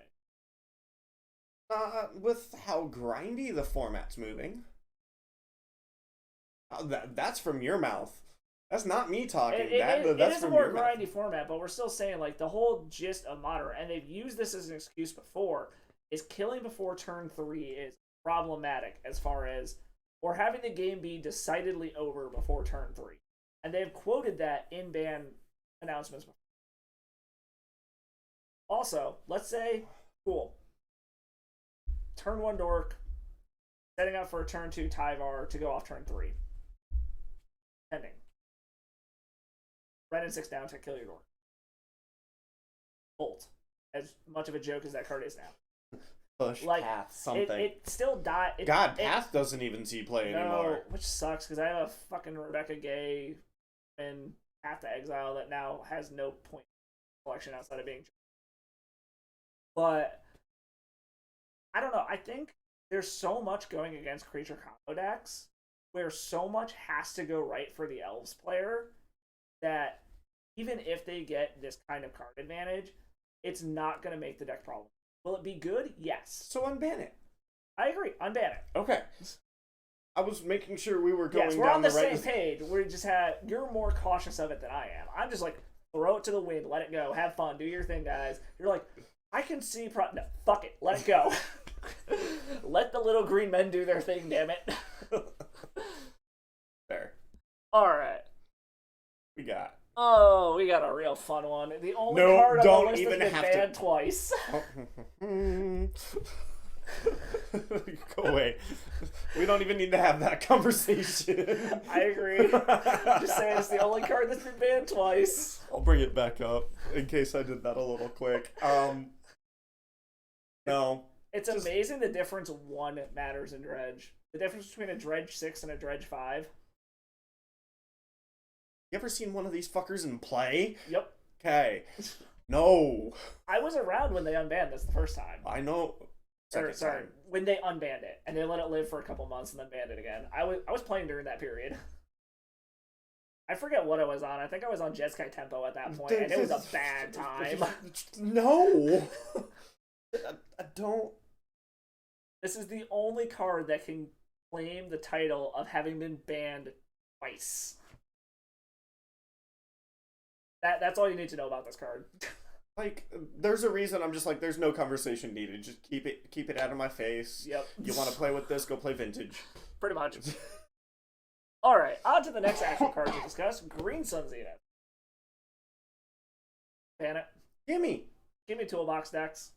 I know I said that was like theoretically the problem with Birthing Pod, but to me, okay, Green so Sun's... pick one. So here's the thing: to me, Birthing Pod can combo. Green Sun doesn't. Which, as a combo Green player, Sun is has not a restrictions. problem. Exactly. Green Sun has restrictions. Unban this card. Give me a green toolbox deck. I already got Court of Calling, yep. which you can cast for technically 0. Yep. 100% agree. And, like, the whole argument of, oh, you can ramp into a turn 1 Dryad, or how the fuck is that different than Land Elf Go? Exactly. The only card that I can think of that Dryad Arbor is relevant for. 2 cards. Number 1, Knight of the Reliquary. Yep. If it's in the graveyard, it counts as a land. Okay, big what? Yep. Knight is already unplayable in Modern as it is. Stop stabbing me. No. I promise banter. We're getting banter. The second one that I can think it's relevant for is Lily of the Veil. Mm-hmm.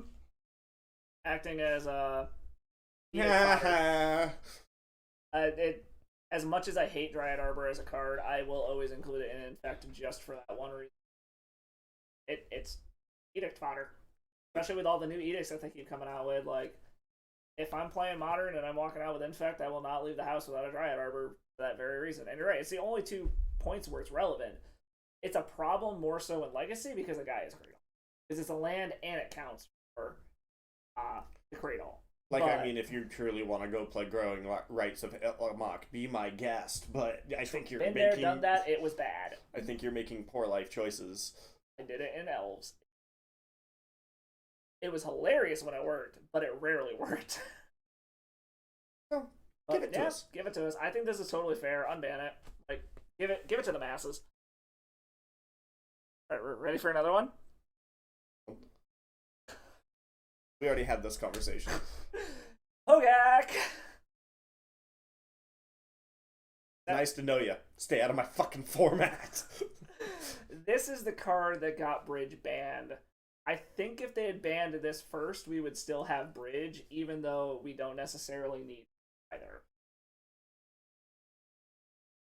But Oh. this card, the fact that The offender of modern. yes, the fact that Hogak Summer is more reviled than Eldrazi Winter says something. Oh, and I'll give this creative design. All I'm gonna give it. Yep. Had more colors it could play than Eldrazi Winter did, so it had a little bit more variety. So the part about this that is the most egregious thing in my mind is the fact that Wizards straight up admitted we didn't test this for Modern. We thought this was a commander card. Like, straight up admitted they did not think this card would see play in Modern. They designed it specifically for commander and didn't even test it.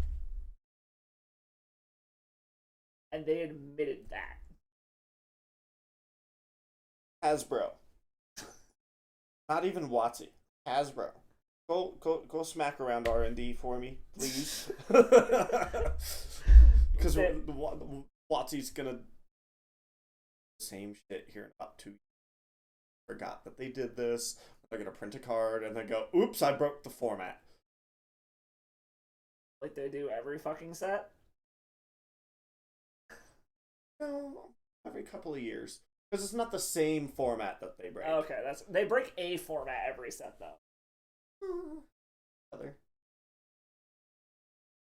That's okay. There's really nothing to say about this card. It's just dumb.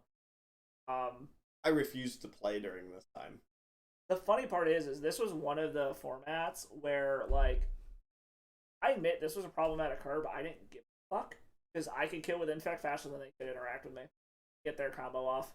So this is one of those things where it's like, sure, I know this is unhealthy as hell, but I love it because I'm just destroying events right now. Right. And that's a whole different conversation. Agreed. There's going to be another card that we talk about that was a problematic meta that I absolutely loved because Infect just ate it alive. And for whatever reason, I'm like the only Infect player. Anyways, how long have we been going? We are going an hour and a half. Yeah. All right, moving on to the next one. Hypergenesis. Hold on. Artifact, enchantment, or land your hand onto the battlefield. Processing. So basically, it's a cascade spell that is a Eureka. If you don't know what Eureka is, basically each player puts a permanent other than a Planeswalker, I believe. The Planeswalker, right? Artifact, creature, enchantment, or land. Yeah. So anything other than a Planeswalker or a battle now, technically, you can put onto the battlefield until somebody stops. Yeah. Damn it. No. How is this any more egregious than any of the other Cascade decks at this point? It fails to all the same hate. You effectively win the game if it resolves, like all the other Cascade spells. Except Rhinos. I mean, a lot of the times you're dying to the only one that you really have much shot, or if your opponent does like a Desperation Living End, just wipe your board. The way that I see it is it's all the same hate all of the other Cascade decks do, and it's essentially I win if it resolves, which is how I view all the other Cascade decks as well. Okay. I don't think it's any more problematic than that. The other thing is, with this one in particular, the shit that you're going to want to put in your deck to benefit off of this are literally uncastable outside of this. Because you're putting Blamogs, Arcana Cruelty, Emrakul, you're putting all this big shit that you're not going to hardcast in your deck to benefit off of that. And it also helps your opponent. So if they have hate, they're now putting that into play too. So my brain goes to, and I know the deck plays dorks and it plays it's less than 3.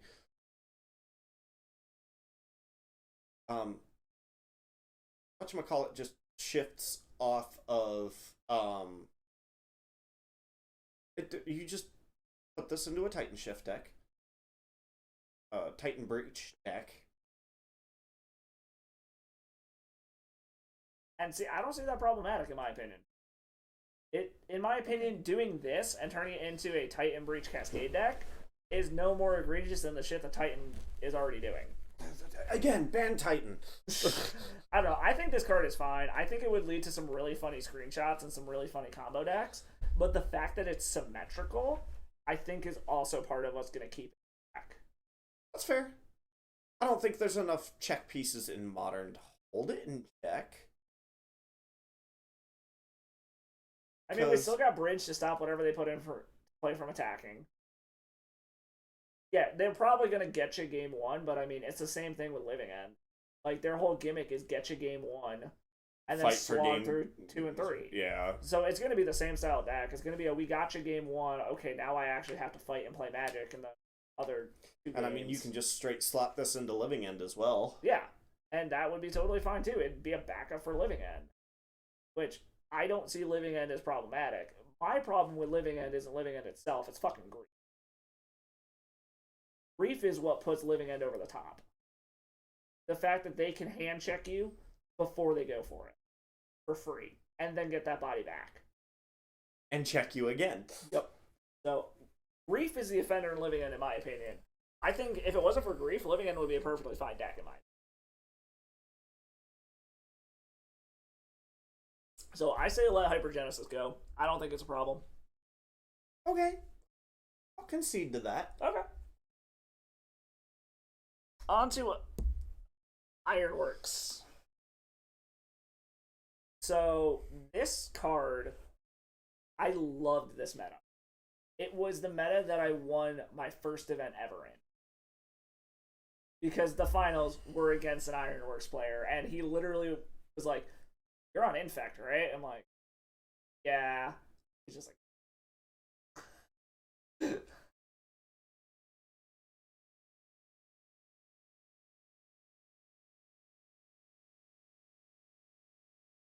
and I'm not going to disagree with you on a level you think I'm going to disagree with you on.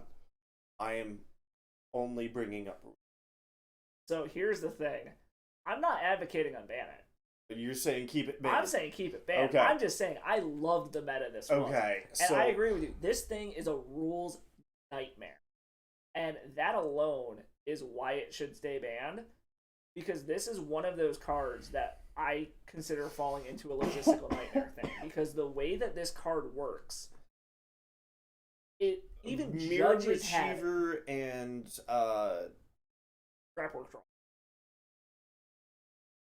No. Yes. Even judges I've talked to have issues understanding exactly why this works that it does, and the fact that it is a non-deterministic. Yes. No. Bye. This is one of the 2 cards that I will say play pattern is why it needs to. It's not because it's an unfun play pattern, it's because it's a logistical nightmare of a play pattern. And if you have a judge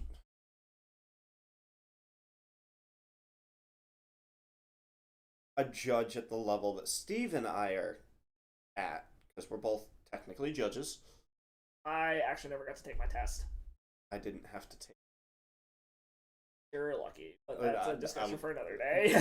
I technically don't exist under the new rules for judges because I was a level 0. Well, I guess technically I had a TO. Like, I was technically a TO. Those don't count as judges. I know, but I was the one who was making all the judge calls at Sparta. It was just the fact that I couldn't officially take the judge test for various reasons I won't get in. You know the whole story. Anyway, I don't fully understand how this card works. Yep. It has something to do with the way you announce the spell versus paying for it. It goes very much into, like, archaic structure of actions in Magic. And like I said, a lot of judges that I have talked to don't fully understand exactly I've had it how explained to me and broken down step by step, and I'm just like, no, I don't care. And like I said, the problem is this leads to an undeterministic infinite flow that you can't just be like, okay, you started, I'm done. Because there's a possibility they fizzle. it's not guaranteed that they win the game if they do this. And you can't call slow play on it either. Exactly, because they are making game action. But yeah, this one, leave it banned. As much as I loved the meta for personal reasons, because of the fact that Infect just ate the deck alive, it needs to stay. Like nothing good can come. I had fun playing against it, but I don't. Can we move on? Yes, on to the next one. Arguably the biggest mistake Wizards has ever made. The companion mechanic. Glad you clarified. So, for those who, most of you I'm assuming already know the background of this, but the companion mechanic was already nerfed once prior to Lurrus being banned. And there are other companions banned in other formats even before Lurrus. Zirda got banned in Legacy and Vintage within like a week. And Zirda still holds the title of the only card in Vintage legitimately banned outside of the dexterity and anti-cards. Well, and if you want to continue down that list of logic, there was a card that hadn't even been spoiled. That was banned from the Commander format. Lutri was banned before the format was before the card was even revealed from Commander. Correct. So the companion mechanic in itself is, I don't even think arguably, but the biggest fuck up Wizards has ever made mechanically. Yep, because I think this is actually, and there's a tiered system for this, and I don't remember what it's called, but there are certain mechanics that Wizards puts on a tier. The Storm Scale. This is above Storm. Oh fuck! There's a tier above Storm, or there's a scale above the Storm They fucked up so bad with this; it's above Storm. Jesus. They will print Storm first before they do that. Yeah. Most people will think I'm out of my fucking mind for saying that, but how many formats did this fuck up? Oh, it fucked them all up. All of them. Yep. There's a reason why Lurrus is banned in Legacy too. So they even tried to nerf it by making it so, because you used to be able to just cast this from your companion zone for its mana cost. You used to be able to straight up cast it. It was an 8th card in hand at the start of the game. And then, for like Garuda or what the hell is the cat elemental thing? Kahira.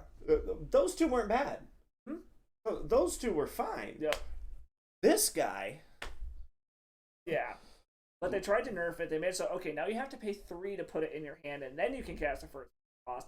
That still wasn't enough. This card basically made it that you could not play any permanent with CMC greater than 2 in Modern. It warped every fucking deck outside of like hardcore control.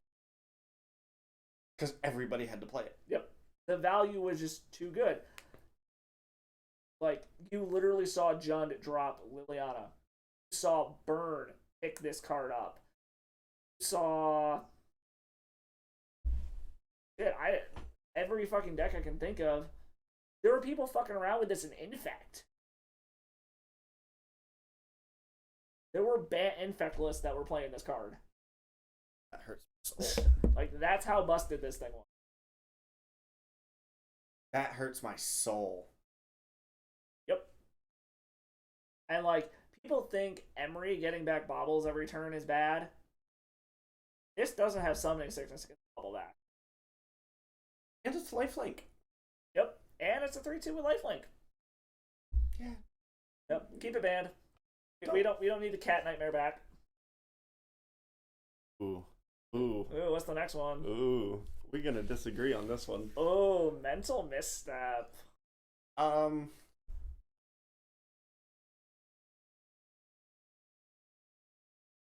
know your thoughts on this. I know you don't like free spells in Modern. I personally think that mental misstep not be. So my thoughts on mental. And I never got to see it in action. But from what I've heard, and it makes sense to me, it's basically mental misstep means everyone fucking plays 4 of it in every fucking deck. Because even if you don't actually want to counter something and you are not a control deck, you need mental misstep to counter your opponent's mental misstep. And it basically just forces every deck to start 4 mental misstep, go from there. Okay. You think I'm a madman? A little bit. I don't care either way. Honestly, this one could stay or go. So, like, I honestly don't have an opinion. Okay. Is that fair? I mean, I would say so. Like, I haven't seen it in practice, and, like, I don't really care about stack scores. I'm okay with them.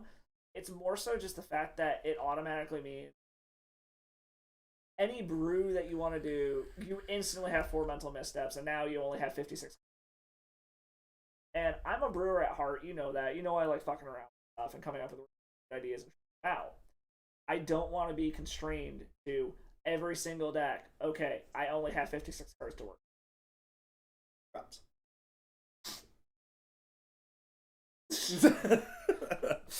Okay, I mean, I suppose that's one way to big brain it.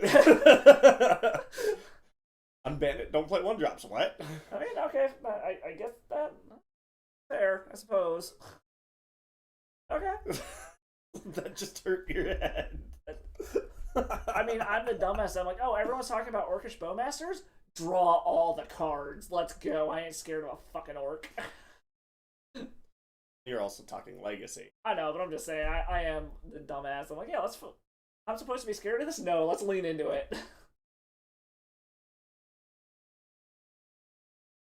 Alright, yeah, that's my opinion on mental misstep. I honestly care either way. Yeah. Alright, next one. I have such mixed opinions about this one. I love me some Mox Opal. It goes against my mana acceleration argument, and I think it should stay banned. But I want to see it. Banning this card killed it. I think that the restrictions that are on this card acceptable. Yes, the restrictions make it so you have to base your entire deck around. The only decks that were playing this were Affinity and fucking Fringe combo decks, like Cheerios. KCI. And this card died for KCI. For being completely honest. It did. I would love to see this card unbanned. I say leave it banned on principle, and the fact that as soon as they print some other artifact, it's a problem again. Give it to me. Okay. I think it reopens Affinity as a deck. Yes, because true Affinity it doesn't exist. It doesn't. The pure. Could it cause issues in Modern Inkcast, which is now Modern Affinity? Maybe. The deck plays enough zeros, it doesn't matter. Exactly. Yeah, it gives them like a little extra mana, so like I could see the argument for this along with the same argument why the artifact land shouldn't be banned because of Modern Affinity, but at the same time, like this was unbanned for how long with Modern Affinity existing it and it not being a problem? That, and for the artifact land, you don't have to jump through any hoops to get them. They just produce mana. This you actually do have to jump through. Any of you that have watched my Saga Storm, there are times where I can't actually produce mana with this. Like, it just happens. There are legitimate hoops that need to be jumped through to actually produce mana with this. That's why I'm saying unban it, is because the restriction exists on the card itself. Play-wise, I want to see it unbanned. Principle-wise, if they're going to ban fast mana out of Modern, they need to ban all of it.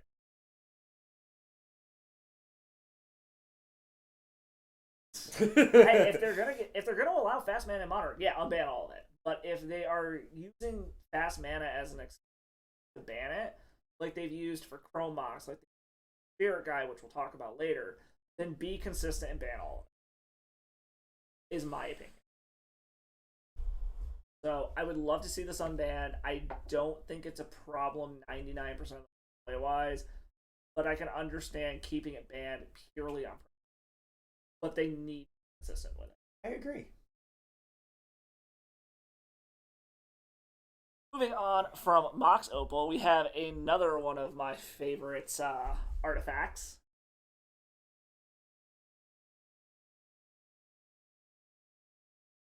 Ban Karn the Great Creator, unban this.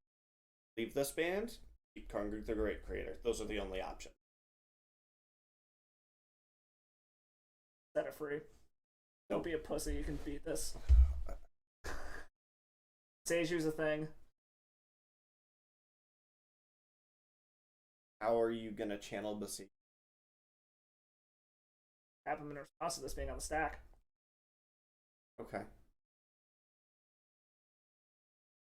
This got banned for unfun playstyle. This is the epitome of I don't care. This card itself is not a problem. I don't care that you don't like being locked out of the game.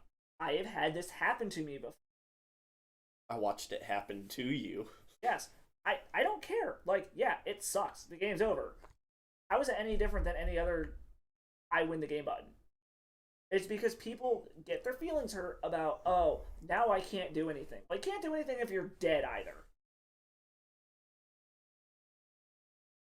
The other thing is, you know how else you beat this?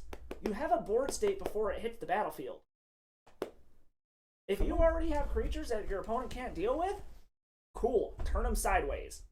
Kill the Karn so you unlock your shit again, or just kill them dead. I have won with one of these locks on the battlefield with Infect because they couldn't deal with my creatures. I just kept turning sideways. So, I don't know. I say unban it. I think this was banned because a bunch of people were whining that they didn't like the fact that they got locked out of the game. I'd play. I'd play the hell out of it. Like, I don't know. It's 6 freaking mana. I'd rebuild Mono Green Evolution to play. Yeah. Hey. As you can see, she's quite needy for attention at the moment. But I say unban it. I think it was banned for the wrong reasons. I don't think it should have been banned. This was also, what? This was around the KCI time frame too. Because I think this got banned around the same time frame. After KCI. I don't even remember what deck was the problem that got this banned. Eldrazi and Tron. Okay. But, I don't know. It's 6 mana. It is beatable, especially now that we have the Seiju. There were instant speed artifact removal that you could use in response to this anyways. Don't like the lickies. Boy. Eerie. Now. Fine. So, I say unban it. Set it free. Okay. I got you. Alright. Mystic Sanctuary.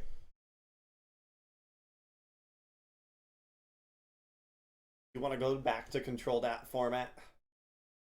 No. So, don't get me wrong. This is a card that I thought was miserable. The fact that it's fetchable, I think, is the problem. Yes. If it wasn't fetchable, I don't think it would have needed to be banned. Here's the major problem I have. Ready? Alright. It's repeatable. That's my problem with it. That's it. That's fair. Yeah, like I said, if it wasn't fetchable, I think this card would be. The fact that you can be like, oh, my Scalding Tarn is going to get my best spell in my graveyard back. Right. That's the problem. So, like, no. Let's Especially when you combine it with stuff like seeing the Expressive Iteration loop. Someone plays an Expressive Iteration, plays this off of the Expressive Iteration as their land into draw, an Expressive Iteration. into another Expressive Iteration to draw the one that they just put back on top of their deck. Like, those loops are just... egregious. Yes. So, this one... It's power level that enables a playstyle that... It's also a logistical error, or nightmare as well, because you just start getting into these grindy loops, which, again, control decks do this. Is they're always going to time, but, like, if all you're doing is looping your EIs every turn, like, that's boring Magic to me. I mean, it's not a playstyle I enjoy, so I'm not going to say ban it because it's a bad playstyle, but the fact that it's fetchable, I think is the Fetchable and problem. loopable. Yeah. that is the problem to me. Is it's too much consistent, and then it basically turns every one of your fetch lands that you get from that point forward into a real card. So you can't.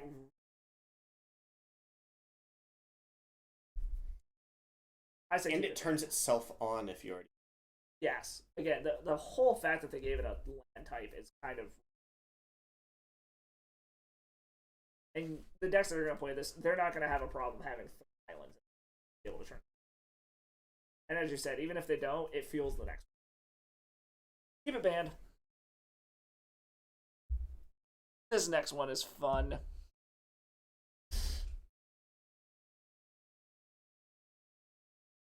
The only thing you need to know about this card, Vintage Championship, that this came out, a Black Lotus was turned into an elk and won the game. All you need to know about this card. No. They could cease it to exist and I'd be happy. This is another card that Wizards has straight up said, fucked up. Apparently, the playtesters never thought about using his plus ability to turn things into elk defensively. They legitimately never thought about turning their opponent's creatures into elks. They only thought that players would use it on their own stuff to up tokens. They never thought. Who the fuck was in this playtest group? Because I need to smack them around. They even said when they playtested it, no one even considered elking your opponent's thing. And that the pros were the ones that were like, yeah, grammar cool? Elk. It's an elk. Yep. Like, the fact that they straight up missed that is hilarious. So they've done that, what, twice in 2 years now? Yep. Oh. This was the age of fire design, so there were a lot of these kinds of mistakes. It was the same thing with, it's not on the ban list, but the Sahili Cat combo, they straight up didn't know it existed until a pro pointed out during spoiler season. They straight up admitted, they're like, oh, we didn't see that. Which is why they emergency banned the cat. And so, yeah, Wizards had a little bit of a rough patch as far as design mistakes there for a while. Fun one. Oh, this card I have a soft spot for. Once Okay, upon a time. Again. Ban Titan. Yes. Give me this card. But how many times? How many times are we going to say ban Titan? Give me this card. Yes, this is another one that died for Titan Sin. This card, I miss it. So it's a free mulligan. It's a free mulligan. It also enabled a bunch of creature decks that are now unplayable. 4-color and Jund Death Shadow died along with it. A bunch of other random toolboxy things. Elves pretty much died along with this card. Creature toolbox decks died along with this card. Like yeah, it gives Yawgmoth a little bit of, but like, it's gonna play only a 2 of at max of this. Yeah, like it 100% died for Titan. It is another one to add to Titan's body count, basically. This card was fucking great, and the restriction on it I think was really good. It was the fact that it was only free if it was the first card you cast, and I think that was a good restriction because it has to be in your opener basically, or that or you're not doing shit till you draw it. It's also really funny seeing people play this card incorrectly. So the way that I would see people playing it is they would play it like on their opponent's draw first. Take your draw, and then you cast it. I can't tell you how many people I saw firing it off on their opponent. Because you see one more card if you draw yours first. Oh. But a lot of people missed that. Interesting. Yeah, just little play things I saw playing against this card. Because this was a 4 of in my deck when it was legal. And I was very sad to see. Because this was also an ace in the hole against Gun. Because then they'd have to be like, oh, do I take the creature? Or do I take what's probably going to be a creature? And 9 times out of 10, they took Once Upon a Time. So that you knew that your creature was going to. So it was always great seeing this in your opening. I was very sad when they banned this card. Yeah, as long as Titan exists in Modern, this card can't. I agree. Again, it's another one for Titan's body count, fortunately. Titan be Titan. Oh, you're grounded. Ooh. Ooh, what's this next one? You're gonna disagree. Boy. Ponder and Preordain. You actually have them both here. Oh, I actually do. Okay, so we can talk about these both simultaneously then. So I'll leave this up for like half the conversation and switch it up. So these are... They're cantrips. They're better than anything we have in Modern currently. That being said, I think we could let them go. Take it one step further. I'm gonna add another card that I think that all three. You're gonna give me 2 of them. You better give me the third. I'm gonna say Brainstorm. Why? The consistency that it adds to Legacy. I mean, granted, there is a bunch of consistency shit in Modern, but I don't know. I would just personally hate to see like Top was egregious enough in Legacy. This would become Modern Top, in my opinion. Is you would have, and maybe it would get better with time, but a lot of players are going to take way too long resolving brain. Well, hard. But like I said, standard Modern only format. At that point, honestly, if you want to print the trifecta in there, basically just turn Modern into Legacy minus the reserve. Let it do all that shit. We're getting there anyway. Pretty much. And honestly, at this point, I'd say go for it. Like, basically, if they want to go down this power level that they want to Modern, turn it into Legacy minus the reserve. Reprint everything that's off of the reserve list into Legacy, or into Modern, and then we can finally put Legacy in the casket that WotC apparently wants it to be in, that I'm desperately trying to get it out of. Good luck, my friend. I know. But like I said, we switch it over. Yeah, so for these are just cantrips. I think Preordain is the worst of the two. I say let them both go. I don't think adding cantrips to the format is going to be too much of a problem. Serum Visions doesn't see play anyway. Yeah, what are your cantrips? You've got Otherworldly Gaze. You've got Consider. Like, all of your cantrips are used because they put shit in a grave.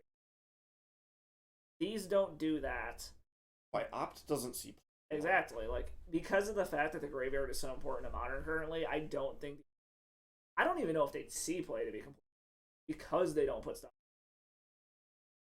There is a couple decks they would see. Blue-white control. White control, Jeskai control. Okay, so hardcore control. Like hardcore or Nahiri combo deck could come back with this kind of a thing. I don't think this would be enough to bring combo back. As much as I'd love to. I'm dreaming for you. I know. Obviously, I have a soft spot for Nahiri. So does my wife. We fucking named our dog after her. That's not your soft spot. I mean, my soft spot's my girl Chandra. You're just sitting here and up there, and the comics and up there. I know. Sorry, the angry white bitch is my second. But as much as I would love to see the Harry combo come back, I don't think that. I really don't. It would help. I know it would help, but I don't think it's. And like, I guess power level wise, the more I think about it, Brainstorm probably is fine too. Power level wise, I just, until people got used to it, if I decided to start playing Modern again, just sitting there waiting for people to like figure out what they want to do would just be. But I also just so. Why you enjoyed testing against me so much from. Yep. How many other people do you know locally that play at the speed level I do? Yes. I mean, y'all who watch the channel too, you always see me sitting there waiting for my opponent to resolve their ponder. I'm like, oh, they're pondering their life choices now. Like, I've played hardcore Control against Steve, and he was the one that ate the clock that game. Yep. Or I would bring some mid-rangey lack of creatures, grind you until you didn't want to play any more deck, and he was still the one that was the time to make choices. To be fair, that's while I was still learning decks. I was learning the format in general, so I've gotten much faster since then. Can't give you hell. Oh, I know. All right, so I think we're pretty much good on those ones. We agree how we want to go. This next card that we're going to talk about here, my opinion hurts my soul. You want to cue it up? Finishing Fire. Let it go. Banned? I honestly don't know why it was banned. I didn't read the ban announcement for it. I'm pretty sure this was a beginning of format card. Okay. Because Modern is the only format that exists that started with a ban. Yeah. Because Pioneer, they were just like, have fun. Yep. And then they very quickly started banning everything I thought was fun. But as much as it hurts my soul because Tech cries when they see this card, unban it. It's not going to do anything. Like, small creature decks as it is are already borderline unplayable. You need so much protection. Like, Hammer Time isn't going to care about this other than... Yogg would hate seeing the card. Yes, I guess. I mean, like, that being said, I still think I'm just fine. It's to really benefit from this card you're going style decks. Oh, I know. Then chances are, if you're doing that, you're starting to play lone decks and you're grinding. Something that's not going to interact very well. Something. You really want to bring Knight of the Reliquary back to the format? Give me this. Yep. Give me Dark Depths, and let's have fun building a list. Make Modern Lands. Make it a thing. Minus Pendelhaven and Maze of Ith. And Caracas. Oh, and see, honestly, I think Caracas could be... Oh, yeah, they could bring Caracas into Modern, no problem. Honestly, I think they could bring Maze of Ith into... Like, pretty much... Yeah, pretty much like everything other than Pendelhaven, I'd say. Or not Pendelhaven, Tabernacle. Or Candle. Yeah. But, yeah, I unban it. This isn't going to do shit. Like, the small creature decks are already so worried about other things that this isn't. They're already planning style of effect of damage. Right. And they're planning for shit more than this most of the time. Like, they're planning to try to get around either... Like, this is basically just another unholy. Fair. So... A repeatable one, though. Agreed. But that's the thing. Those small creature decks, it's only going to take like 2 of these, or they either win or lose. The fact that it's repeatable is great in the sense, but a lot of the decks that this prey on anyways aren't grinding. No, they're blitzkrieg. Yes, they're blitzkrieg, and then this does just turn into a very slow clock of netting 1 damage per turn. Oh, I say let it go. I think it's totally fine. I agree. Another 2 for here, because I don't think I put the other one on the list. No, I didn't see it. Alright, so these are the red rituals. They are Rite of Flame, Seething Song. Again, I don't think we need the fast mana.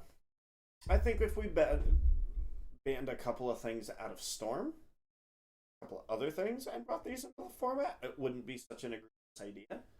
So here's my argument. And I'm not saying that we should unban them. But is this and Seething Song really going to actually bring Storm back onto the map? No. But I don't want to risk that. Storm is one of those boogeymen that, like, it was a gatekeeper for the longest time, and then all of a sudden it was just gone. Thanks. Which is funny because it's the Storm scale. It's like the de facto broken mechanic, and it doesn't see play in anything like a C and V. Oh, Commander decks still use Storm. Okay, I don't know the command. So Commander to me is just like, I'm gonna bash with what I have. Oh, well, Flusterstorm's a card. Okay. But yeah, no, it's just, I say power level wise, unban them. But again, if we're gonna stick with the no fast mana, stick with the no fast mana. It's not like if we had true Stompy style decks, then maybe I could see the excuse they banned because it costs 3. It costs a magical silver, which, that being said, what are you gonna do at 5 mana? You're going Breach, which, I mean, if you have an Emrakul, that's sweet. But it's not like Mono Red Sneak Attack where you're Seething Song into a Sneak Attack, so you have repeatable creatures coming into. Like, I've never seen that play. You never see me do that? No. Oh fuck! Turn 1, City Petal, go into a Seething Song, into Sneak Attack, sneak in Gristlebrand, draw 7, Petal, sneak in Emrakul. No. Oh, I used to do that all the time at Lair.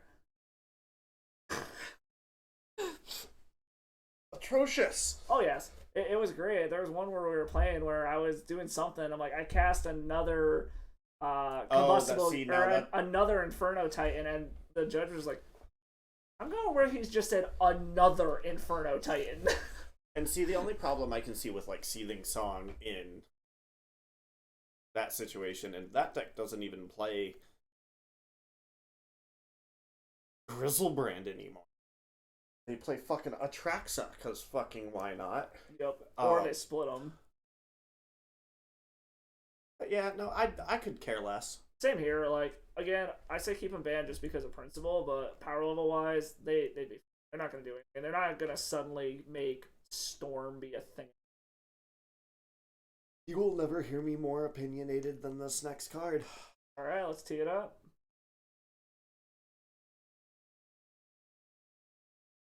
I don't care who you are, where you from, what type of magic you like, what language you play this, have played, or want to play this card in Magic. You're scum. That's it. Pure and simple. So this is another one that was banned for logistical reasons. The great story, and there's another one that you told me that I'm forgetting, but I think it was Brian Kibler on screen at the Pro Tour, literally wrote F6 on a piece of paper, passed it to the opponent, and walked away. That's how ridiculous this card is. I know a guy who was in a tournament playing Modern. His second Sunrise was one of the after the founded, and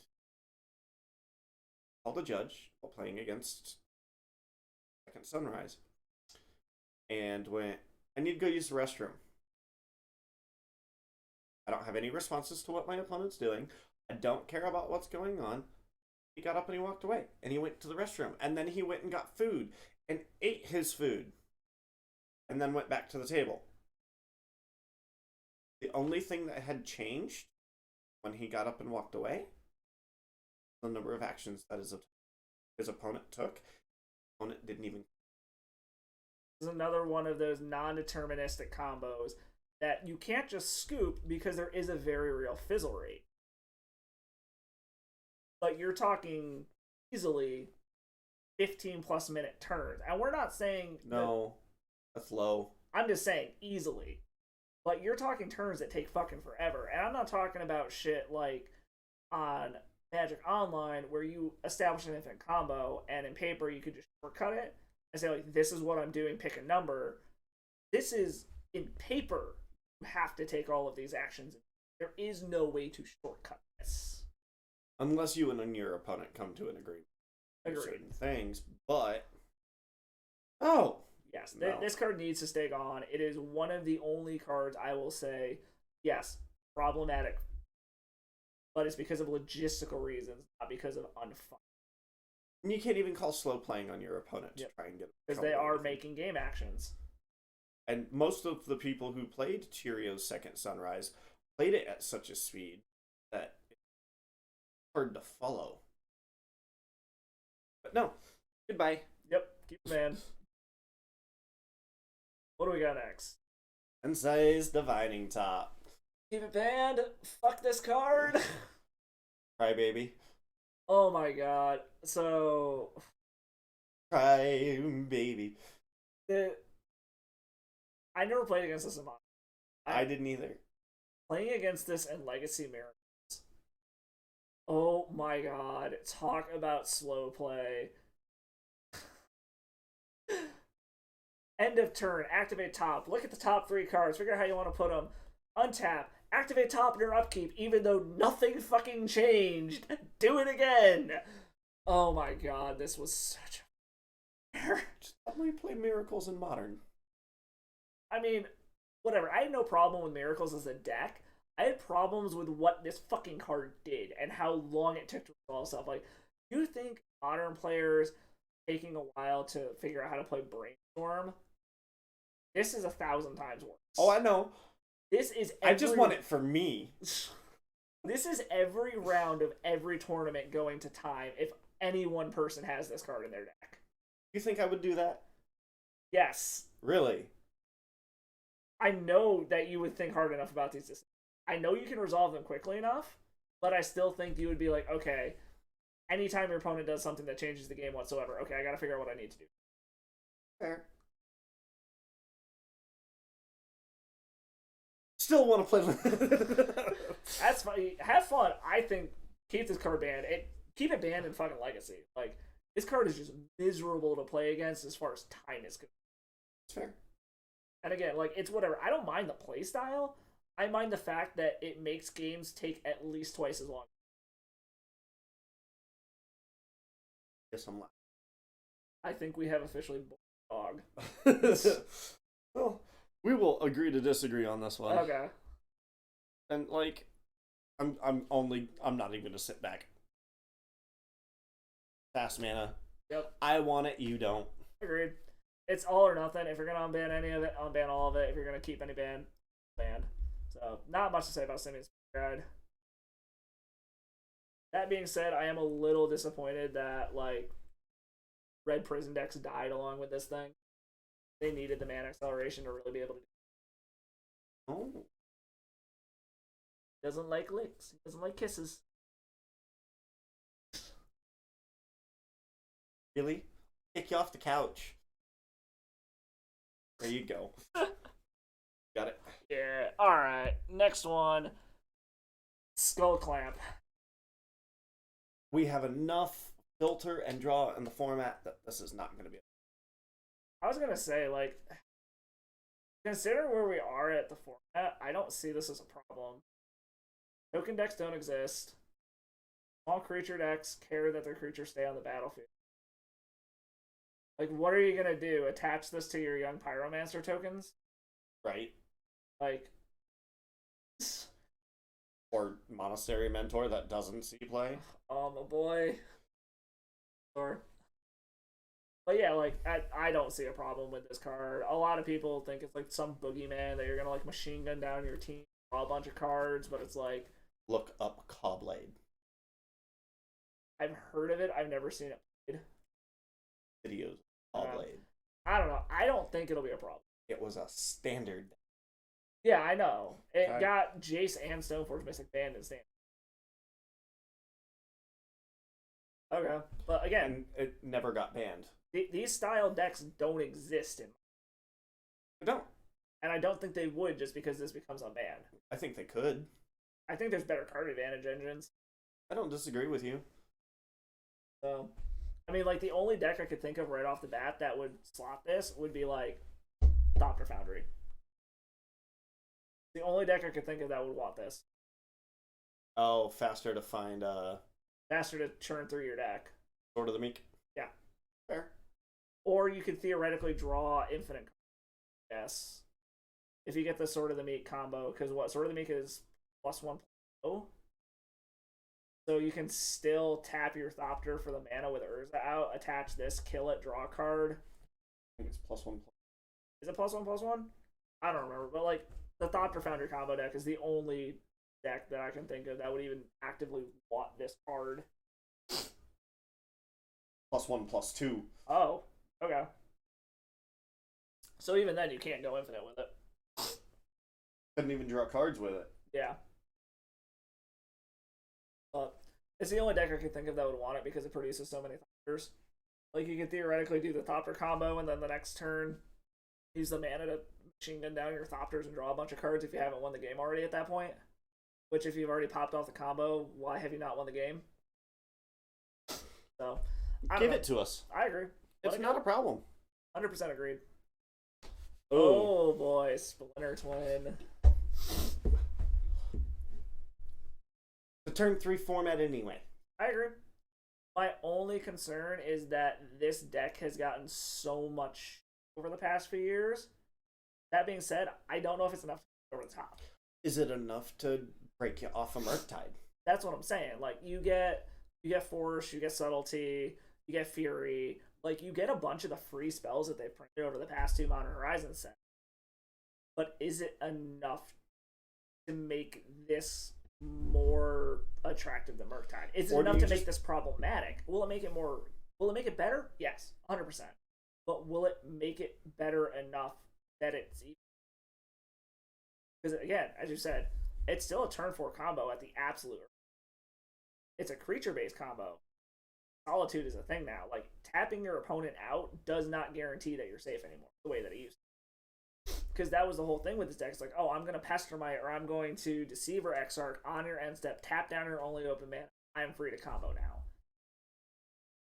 That's not a guarantee anymore. Your opponent could have a Force to stop this. Your opponent could have a Solitude. Like, Force of Vigor. Force of Vigor. Like, there are so many cards that can now stop this for free that tapping down your opponent is not a guarantee this is going to. I say let it go. Shit, you could even Solitude to interrupt this combo. Exactly. Like, there's so many things you can do to interrupt it. I say let it go. I would keep an eye on it just because I'm very leery of Izzet decks with all the power that they've been given lately, just from what I can see. But I wouldn't even play this in an Izzet shell. What would you play then? Rug Twin. Okay. I mean, so blue-black or blue-red base decks is what it's like. I say let it go. Keep an eye on it. Maybe I'm a little paranoid because of how strong they've made blue-red decks in the past few years. That I'm afraid that they would give it something else that would push it over the edge, but I don't think Twin itself would be a problem.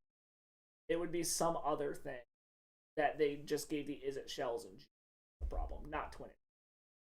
Yeah, it's an AB combo. Have like 8,000 of these. Or to the Meek and Thopter Foundry. Exactly. Like, the fact that it's an AB combo, I don't think should be a restriction factor or not. Yeah, plenty of them. Well, shit, there's what? You can, Rakdos Charm fucking counters this combo. Yeah. There's tons of ways to deal with it. So I say let it go. I don't think I want it off or in the format. I agree. Let it go. A lot of the shit that was honestly, a lot of the shit that was banned like probably come on. This is definitely one, Except and I know this one. is a super contentious one. Except that one. Okay. Tell me this trade. Ban Titan, can this come back? Several of the things that are on this list that Titan got banned have to stay here. Okay. Is that fair? That's fair. I'm just saying, this is another one this is the most egregious Titan adjacent card, but it still died for Titan Sin. Like, Field of the Dead has to stay on the ban list. Once Upon a Time has to stay on the ban list. Okay, I mean, that's fair. Like, saying nothing else changed, if we banned Titan and kept everything else the same, could this come on? Yes. Okay. Again, it died for Titan Sins. I think the gist of this entire podcast has been Titan is broken and should be banned. As much as I mean, it's a reoccurring theme. As much as that will piss people off, I think that is definitely a theme here. But I played in this meta, by the way. I didn't. This was before my time as a Magic player. I remember Titan or Amulet, or even called Amulet Titan back then. It was called Summer Bloom. I remember it breaking out. You got to see the rise of this. I got to see the Hive Mind combo deck that this thing boarded in. That would come back if we did. See, I wouldn't see a problem with Hive Mind combo just because I think Hive Mind is. I think it's great. I think it was I think if Titan would have been banned at that point in time and we were playing Hive Mind combo, sure, we're good. We're chilling. Titan with it, though? With the actual Titan combo to exist at the same time as Hive Mind? Yeah. I think, again, we just keep coming back to this. Evil Titan's the problem. It has caused more cards to be added to this list than any other card.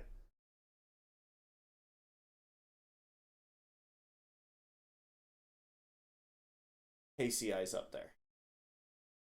Okay, KCI got what, 2? Hogak's up there. Hogak only got 2 also. Hogak and Bridge. Ugari Grave Troll was banned before any of that happened. I know. So I think Primeval Titan's responsible for at least 3. See, I want to see this next card come off the list. I don't think it's a problem.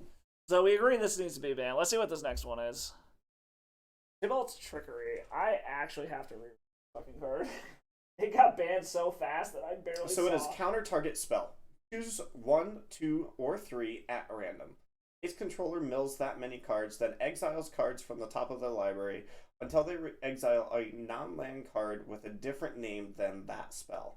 They may cast that card without paying its mana cost. Then they may put the exiled cards on the bottom of their library in a random order. Okay. So this card was only around for like a week or 2. Oh, hey, what up, Duo? Yeah, we're doing a podcast. Thanks for joining in, going over the modern ban list. But yeah, so this particular card, I got to see it for like the 2 weeks it was fucking playable, and I thought it was hilarious. I like Chaos. Oh, same here. Like, I want to build a Chaos Commander deck, but I know that no one I play with would play with me if I did. You, but... We don't play Commander together for other reasons. Yes, and yes, this is banned because of combo decks, but the thing is the combo decks that played this, they had a fizzle rate. Like, it's not a guaranteed thing here. You could hit your 0-drop that you cast into. You could hit another Tybalt's Trickery, and it was hilarious watching the scoops as soon as that happened. Like, I would see someone go, okay, yeah, turn 1 card or land, turn 2 land, cast a Stone Coil Serpent for 0, cast this in response to counter my Stone Coil, go into another Tybalt's Trickery, and then concede the game. Happened so often. Like, I would say actually winning the combo and pulling You have other mods? Yes. What? Yes, you're not alone. Duo's my other mod. Hi, buddy. Duo, this is my other mod. Smurph. But yeah, so like the fizzle rate's real. Like, it's cool when it works and you just get like an Emrakul on turn 2 for free. But this combo fizzled. It wasn't a guarantee. So I don't think it was a problem. Like, it was one of those glass cannon-y funny decks. Like, I'm trying to think of what else another one was. Like Treasure Hunt. Like, stuff like that. They're these super glass cannon combo decks that, yeah, this one was a little more consistent than some of the other ones, but it was still bad. Because, like, what's your deck? It's all lands, probably 8 0-drops, 4 of these, and then whatever big fatties you want to put in the deck. Grizzlebrand. Bull. Yeah, so, like, that's your fucking deck. It's a bad deck, if we're being honest. If you fizzle on this, you are fucked. So, I say let it go. I don't think it was a problem. I think it's entertaining. Agreed. I love those funny glass cannon decks. This deck is on par with the Glimpse of Tomorrow, in my opinion. I fucking love that list. Oh, I absolutely love that deck too. I'm actually working on updating the Legacy version of it that I've been working on to play on stream sometime soon. Let me know when that video gets released. Well, I'll let you know. But yeah, it's just like, it's a combo, but if you pop the combo off, there's no guarantee. Because I can't tell you how many times I popped off a Glimpse. I'm like, oh, fuck, I got like 5 lands off of that. I'm dead now. It's the same thing. Unless you could re-glimpse. Yeah, unless you can re-glimpse. And it's the same thing with this. If you can redo it, okay, you get another shot at it. But there's a legitimate fizzle rate. Like, I don't think this card should... It should definitely be off the I ban didn't even list. know it was on the ban list. it was a very quick ban. Like, I think it was only playable for a month or two before it got banned. And like the funny part is actually no, sorry, Cascade is the reason why Tybalt got all fucked up. Or Tybalt is the reason Cascade got fucked up. I was thinking it was this card. It's not. It was the Cascade interactions with Tybalt. But obviously it was the same general time frame. But yeah, no, this card can get unbanned. It's totally, let the glass cannon combo deck be a thing. It's funny. It has a legitimate fizzle rate. It's similar to the old Neo brand decks. Like, it's the same feel to me. It's a glass cannon combo deck. Set it free. They're free. Oh, this is another one that hurts my soul. Objectively, let it go. I don't think it's gonna change Modern. You'll see it in like some Stoneblade style decks. I think Deathblade could exist. I agree. I don't think it's a bad thing. I think it should be unbanned. It makes, obviously it further invalidates small creature decks like Infect and Elves. Like, there's modern decks. There's already so many other things decks anyways. Like, what's one fucking thing in my opinion? And outside of just completely hating on those small creature decks, I think it's totally fine. Like, because what's it? Gain 2 life. Gain 2, give +2/+2, or give -1/-. So it speeds up a clock, slows down a clock, and slows down a clock. Yeah. So I think it's totally fine power level wise. Like I said, Glistener Elf cries when it sees this card, but it's already crying at so many other things at this point. Well, like, and we have Binding, and we. Yeah, and also it's an artifact, so it eats all of the same artifact hate that everything else does. So, like, there's tons of ways to counteract this. So, it would not be a problem. It is the epitome of a fair card. Like, I will give it this. I don't think it should exist in a format with Ragavan. Okay, yeah, I can see a Ragavan being suited up with this problematic. But I don't know. I don't like that idea. That's more of a hit on Ragavan than Jin. It is. And Ragavan's a whole nother. But yeah, I don't know. I think this card, I'd be fine with it being unbanned. I don't see any issue. It was banned at the beginning of the format. Okay, this was one of the pre-banned ones. I didn't know if the format ever saw it. No, the format has never seen this card in play. I think it would be fine. I like I said, little creature decks would hate it. That being said, Ragavan is the only issue I could see, and like maybe just seeing like Ragavans to counter other Ragavans would be kind of weirdly inbred. But I mean, just be legacy gameplay. Pretty much, which is fine, except for the fact that Ragavan doesn't exist. But legacy, yeah, good. He got banned at legacy a while ago. I don't know. I say let it go. I agree with you. So, our way problem to, child. Oops.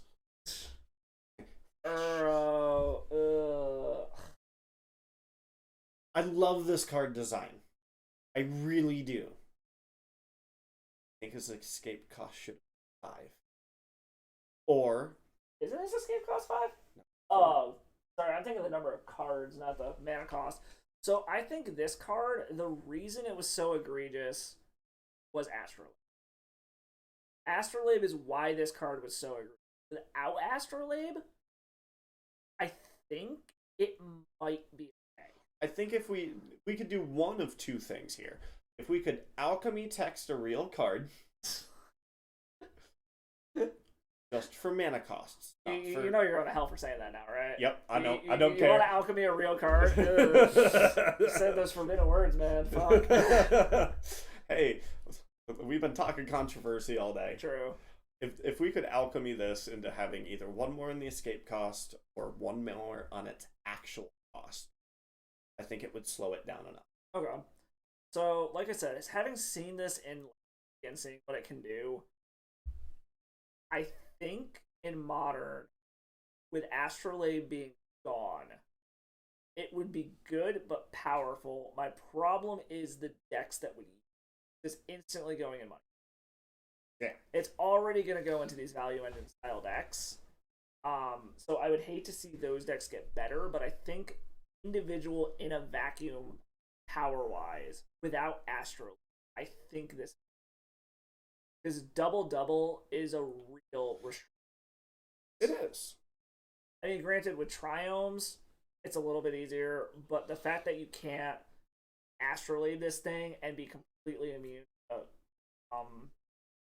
any kind of land hate, I think that does kind of drop. I think either point is valid. I think mine's a little more obscure. Yes. I mean, I'm then we get curious. into the...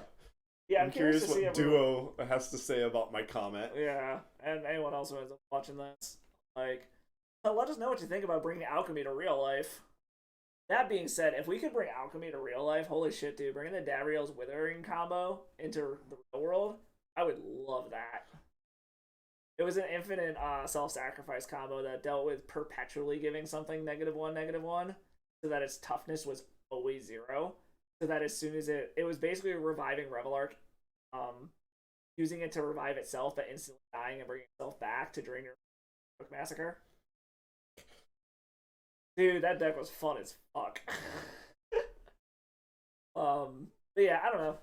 I think power wise, this card would probably be fine now that Astrolabe is gone, but I'd have it on a watch. The errata-ing it and alchemy is an interesting take, but I don't know. I wasn't sure how you were gonna take that comment. There's definitely cards that they should have done shit and like rotted them or alchemied them later, but I don't know how I feel about that in paper. It's hard enough when they've changed on stuff and rotted things that it doesn't work out to the way the card does. Like trying to go back and read some of the old cards that are now keyworded that make more. Yeah. Or like the templating is different. Like I literally saw something on Twitter today of Saffron Olive saying like, "Oh, what is the most confusing Magic card out there?" And I'm like, Chains of Mephistopheles. Thank you. The effect is super simple. The wording on the card hurts my brain. That and then Obelette. The black phase out a creature card. It was a staple in Pauper. I don't know if it still is or not, but like it's basically it was written to explain phasing before phasing existed. Oh, yeah, no thanks. Yeah, the wording like the effect is super simple. It's effectively phase out target creature. But it's the wording on it is fucking awful. Probably about that long. Oh yeah, huge text blocks. Text block. And we are back to companion. And you know, we didn't actually talk about this one earlier, but I think this one is just as big of a problem as your Luris was. After Luris got banned. Yes and no. So the blink effect is interesting. Like I think mana-wise, it's good for what it does. It was the decks that used that were, I think. 6-1, half a dozen I of know. another. So my problem with Yorion was the fact that it was always access to pitch fodder for their elemental. That is what made it a problem in my mind. Is it's like, oh, I always have access to something to pitch to a Solitude or something, or a Force in the Game. That is how I think Yorion specifically was a problem. They're getting to the part where they're actually playing Yorion as a creature to blink. You're already losing the game. So it as a creature, I don't think was a problem. It was how it was used in the decks thing.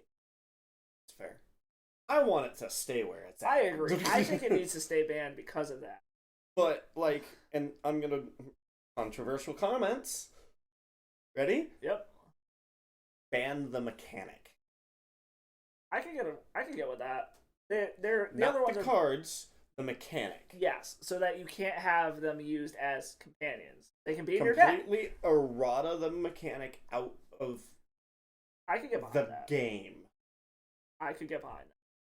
But it sucks too because, like, in theory, the whole companion mechanic is actually super cool. It's like, oh, it's deck building restrictions to be able to do this. Problem is the restrictions aren't a big enough drawback.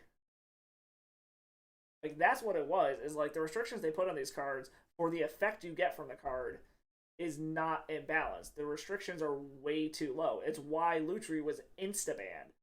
Commander decks automatically fall into that category anyways. You can only have one of each non-land card anyway.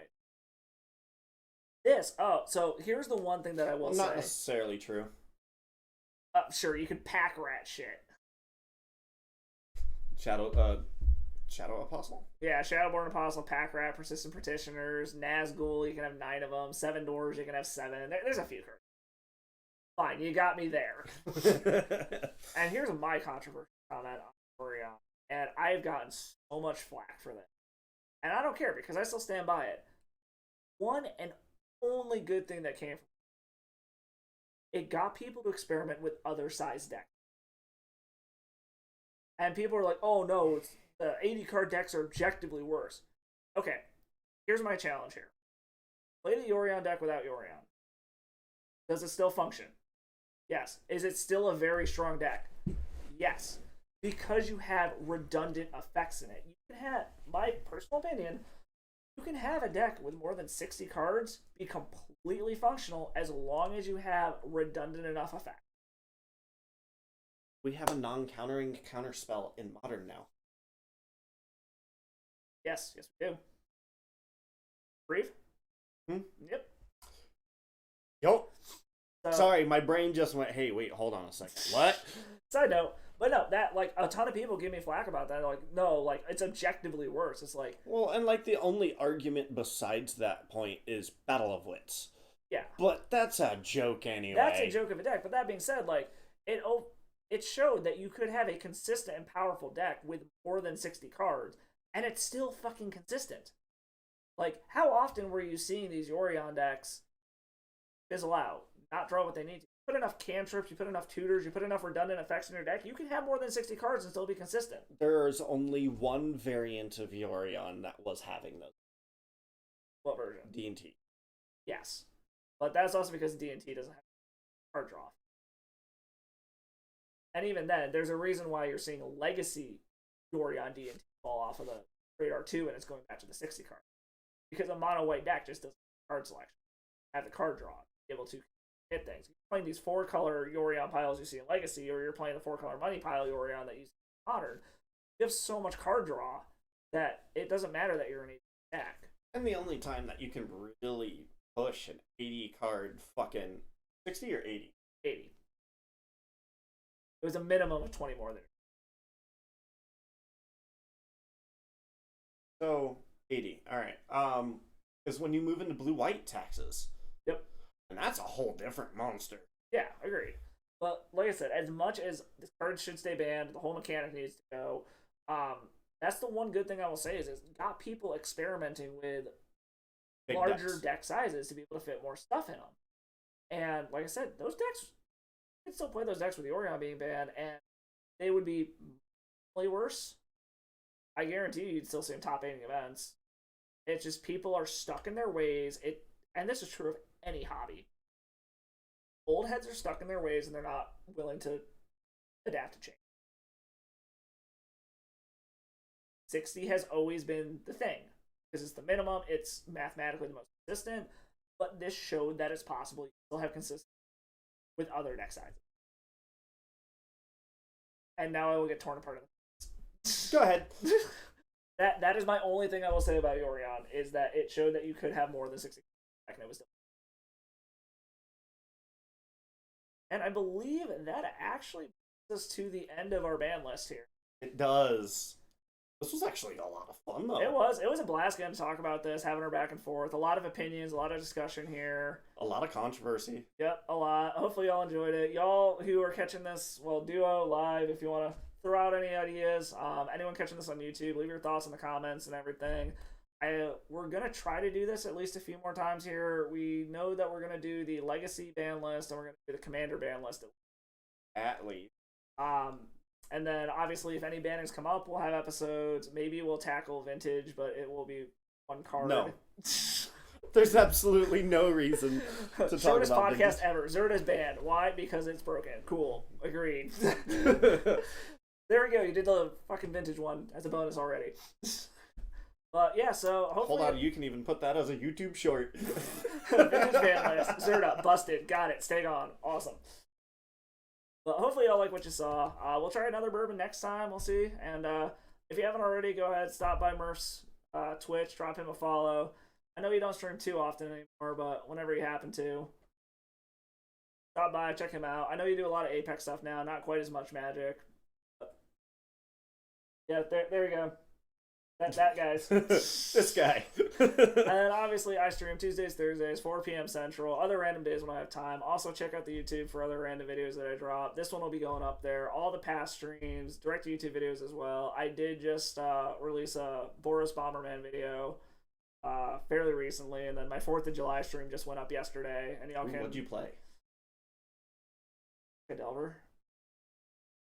Going home. I don't know this guy anymore.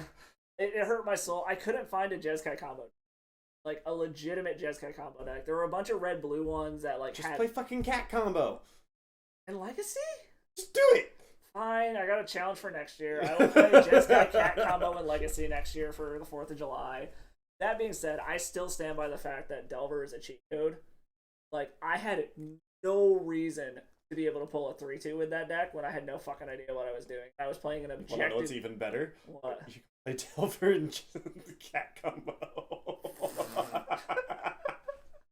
Alright, I apparently have a challenge for next 4th of July. But yeah, stop by the YouTube channel, drop a sub over there. It's free. Like on all the videos. Any of the ones that you like.